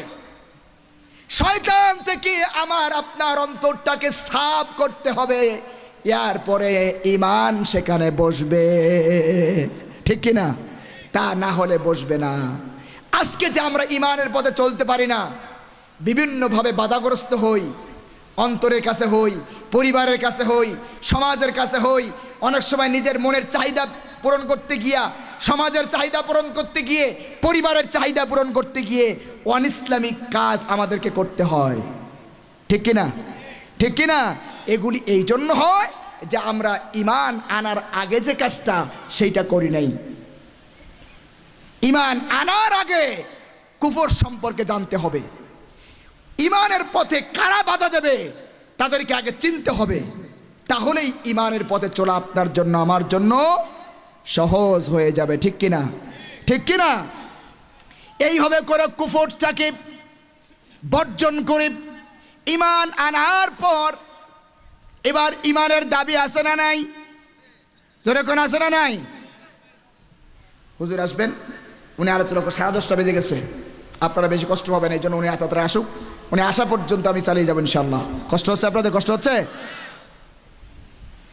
তাহলে ঈমানের দাবি কি এবার শুনুন, দুই একটা পয়েন্ট নিয়ে কথা বলি। যদি কেউ ঈমান আনতে চায়, তাকে মানসিকভাবে প্রস্তুত থাকতে হবে। কিসের প্রস্তুতি? আল্লাহ পাক কোরআনে কারীমের মধ্যে বলেন, ইয়া আইয়ুহাল্লাযীনা আমানুস্তাঈনু বিস-সাবরি ওয়াস-সালাহ ইন্নাল্লাহা মা'আস-সাবিরিন। আল্লাহ পাক বলছেন ঈমানদারদেরকে ডেকে। কাদেরকে ডেকে? ঈমানদারদেরকে ডেকে বলতেছেন সাহায্য চাও। কার কাছে? আর ধরে বলেন কার কাছে? আপনারা উঠছেন কেন?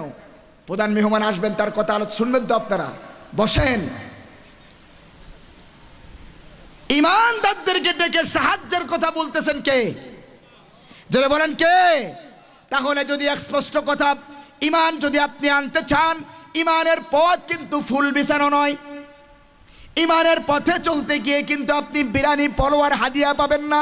ইমানের পথে যদি কেউ চলতে চায়, বিপদ আসবে, মুসিবত আসবে। তাই আল্লাহ বলেন, বিপদ মুসিবত আসবে মাসলি, তখন তোমার সাহায্য চাইতে হবে আমার কাছে। এখন বলবেন হুজুর ইসলাম মানবো কিন্তু বিপদে পড়তে চাই না, আছে না নাই? আছে না নাই? আমি মুসলমান থাকতে চাই কিন্তু বিপদের ধারে কাছে নাই। অনেকে বলে হুজুর এইরকম একটা পথ আমাদেরকে বলে দেন, ওই জিহাদ, ওই মারামারি, এই সমস্ত আমরা বিরাট ভয় পাই। সহজে কিছু দোয়া আমাদেরকে শিখায় দেন, কিছু দোয়া পড়ে আস্তে করে জান্নাতে যাওয়া যায়, এরকম কিছু দোয়া শিখায় দেন, বলে কিনা? অনেকে কোন দোয়া পড়লে জান্নাতে কোন পাওয়া যাবে। আমি বলি ভাই, এইরকম সোরাগুলি কোন রাস্তা আমার রাসূল শিক্ষা দেন নাই। ঠিক কিনা? ঠিক কিনা? ঠিক কিনা? আমার নবী যদি ইসলামের পথে চলতে গিয়া, ইমানের পথে চলতে গিয়ে নবীজির শরীরে রক্ত পড়ে জমিনে, তোমার আমারও পড়বে। ঠিক কিনা? আরো জোরে বলেন ঠিক কিনা? ইসলামের কথা বলবা, ইমানের কথা বলবা, আবার ইসলাম বিরোধী শক্তি তোমাকে দাওয়াত করে খাওয়াবে, বুঝতে হবে তোমার ইসলামের কথা সঠিকভাবে হয় নাই। কথা ঠিক কিনা? আল্লাহ বলছেন ইমানের পথে চলবা, অবশ্যই বিপদ আসবে। আর বিপদ দেখে তুমি পালালে হবে না, ধৈর্যের সাথে মোকাবেলা করতে হবে। আর সাহায্য চাইতে হবে কার কাছে? আরো জোরে বলেন কার কাছে? ইমানের দাবি। ঠিক কিনা? আমার ভাইয়ারা, সব নবীদেরকে পরীক্ষা করা হয়েছে। ঠিক কিনা? আল্লাহ পাক কোরআনে কারীমের মধ্যে বলেন, আহাসিবান নাসু আইয়ুতরাকু আইয়াকুলু আমান্না ওয়া হুম লা ইফতানুন। আহাসিবান নাস, মানুষ কি মনে করেছে ইমান এনেছি এতটুকুন বললেই ছেড়ে দেওয়া হবে, কোনো পরীক্ষা করা হবে না? এটা ভাবছে নাকি? যখন ইমানের দাবি করবে অবশ্যই পরীক্ষা নেওয়া হবে। কার কথা? কার কথা? কার কথা? ইমানের দাবি করবে না তো পরীক্ষা দেওয়ার জন্য প্রস্তুত থাকবেন না, হবে না। ইমানের পথে চলতে গেলে অবশ্যই আপনাকে বিপদ মোকাবেলা করার মতো মানসিকতা থাকতে, যারা বলেন থাকতে, নাকি বিপদ দেখে বিপদ যেখানে আমরা নাই সেখানে, এরকম? হ্যাঁ, অনেকে কয় জিহাদ জিহাদ জিহাদ চাই, লাঠি দেখলে আমরা নাই, আছে কিনা? এইরকম হবে না, এইরকমটা হবে না। আগুনের মধ্যে ঝাঁপ দেওয়ার মতো মানসিকতা ইমানদারদের থাকা লাগবে। ঠিক কিনা? আরো জোরে বলেন ঠিক কিনা? আজ গোটা পৃথিবীতে প্রায় 700-750 কোটি মুসলমান থাকার পরেও মুসলমানরা নির্যাতিত হয়, নিষ্পেষিত হয়। কারণ বিজয় কেন আসছে না? এখনো এত মুসলমান, তাই কি হয়েছে? এখনো বদরের 313 জন মুসলমানের মতো ইমানদার আমরা হই নাই। দেন আসো।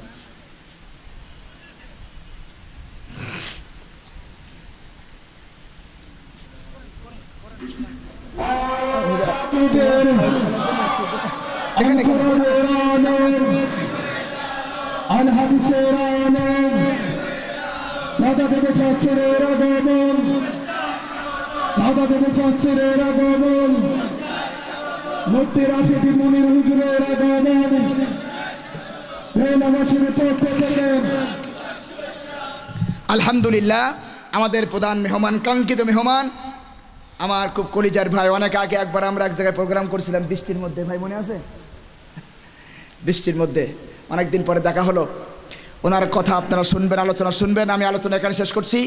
তো যে কথাগুলি আমরা বললাম, বিশেষ করে ইমানের পথে যদি আমরা সঠিকভাবে চলতে চাই, মৃত্যুর আগ পর্যন্ত ইমানের উপরে যদি আমরা টিকে থাকতে চাই, এই কুফরি থেকে আমাদেরকে সাবধান থাকতে হবে। ঠিক কিনা? এই কুফরি থেকে আমাদেরকে সাবধান থাকতে হবে। প্রতিটি মুহূর্ত এই কুফর আমাদেরকে ইমানের পথ থেকে সরায় দেওয়ার জন্য চেষ্টা করবে। ঠিক কিনা? সাবধান থাকা লাগবে।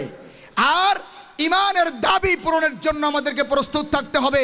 ইমানের পথে চলতে গেলে বিপদ আসবে, মুসিবত আসবে, জেল আসবে, জরিমানা আসবে, এমনকি ফাঁসির মঞ্চেও আমাদেরকে যাওয়া লাগতে পারে, ঠিক কিনা? জোরে বলেন ঠিক কিনা? ফাঁসির দড়ি দেখার পরেও হাসতে হাসতে যারা দড়িকে বরণ করে এরাই হচ্ছে পরিচিত ইমানদার, ঠিক কিনা?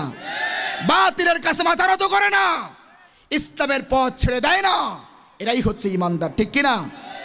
আর ইমানের দাবি হলো ধৈর্য ধরতে হবে, সবর করতে হবে। আর ধৈর্য আর সবর, সবর আর সলাত, এই দুইটা জিনিসের মাধ্যমে যদি আমার কাছে সাহায্য চাও, আমি আল্লাহ সাহায্য করব। কার ওয়াদা? ধৈর্য ধরা লাগবে আর নামাজ পড়তে হবে, নাকি? অনেকে আছে জিহাদ জিহাদ জিহাদ চাই, নামাজের মধ্যে আমি নাই, আছে কি না? জিহাদের ময়দানে শক্তি যদি আপনি পেতে চান, যায় নামাজের পাটিতে আপনাকে চোখের পানি ফেলতে হবে। জোরে বলেন ঠিক কিনা?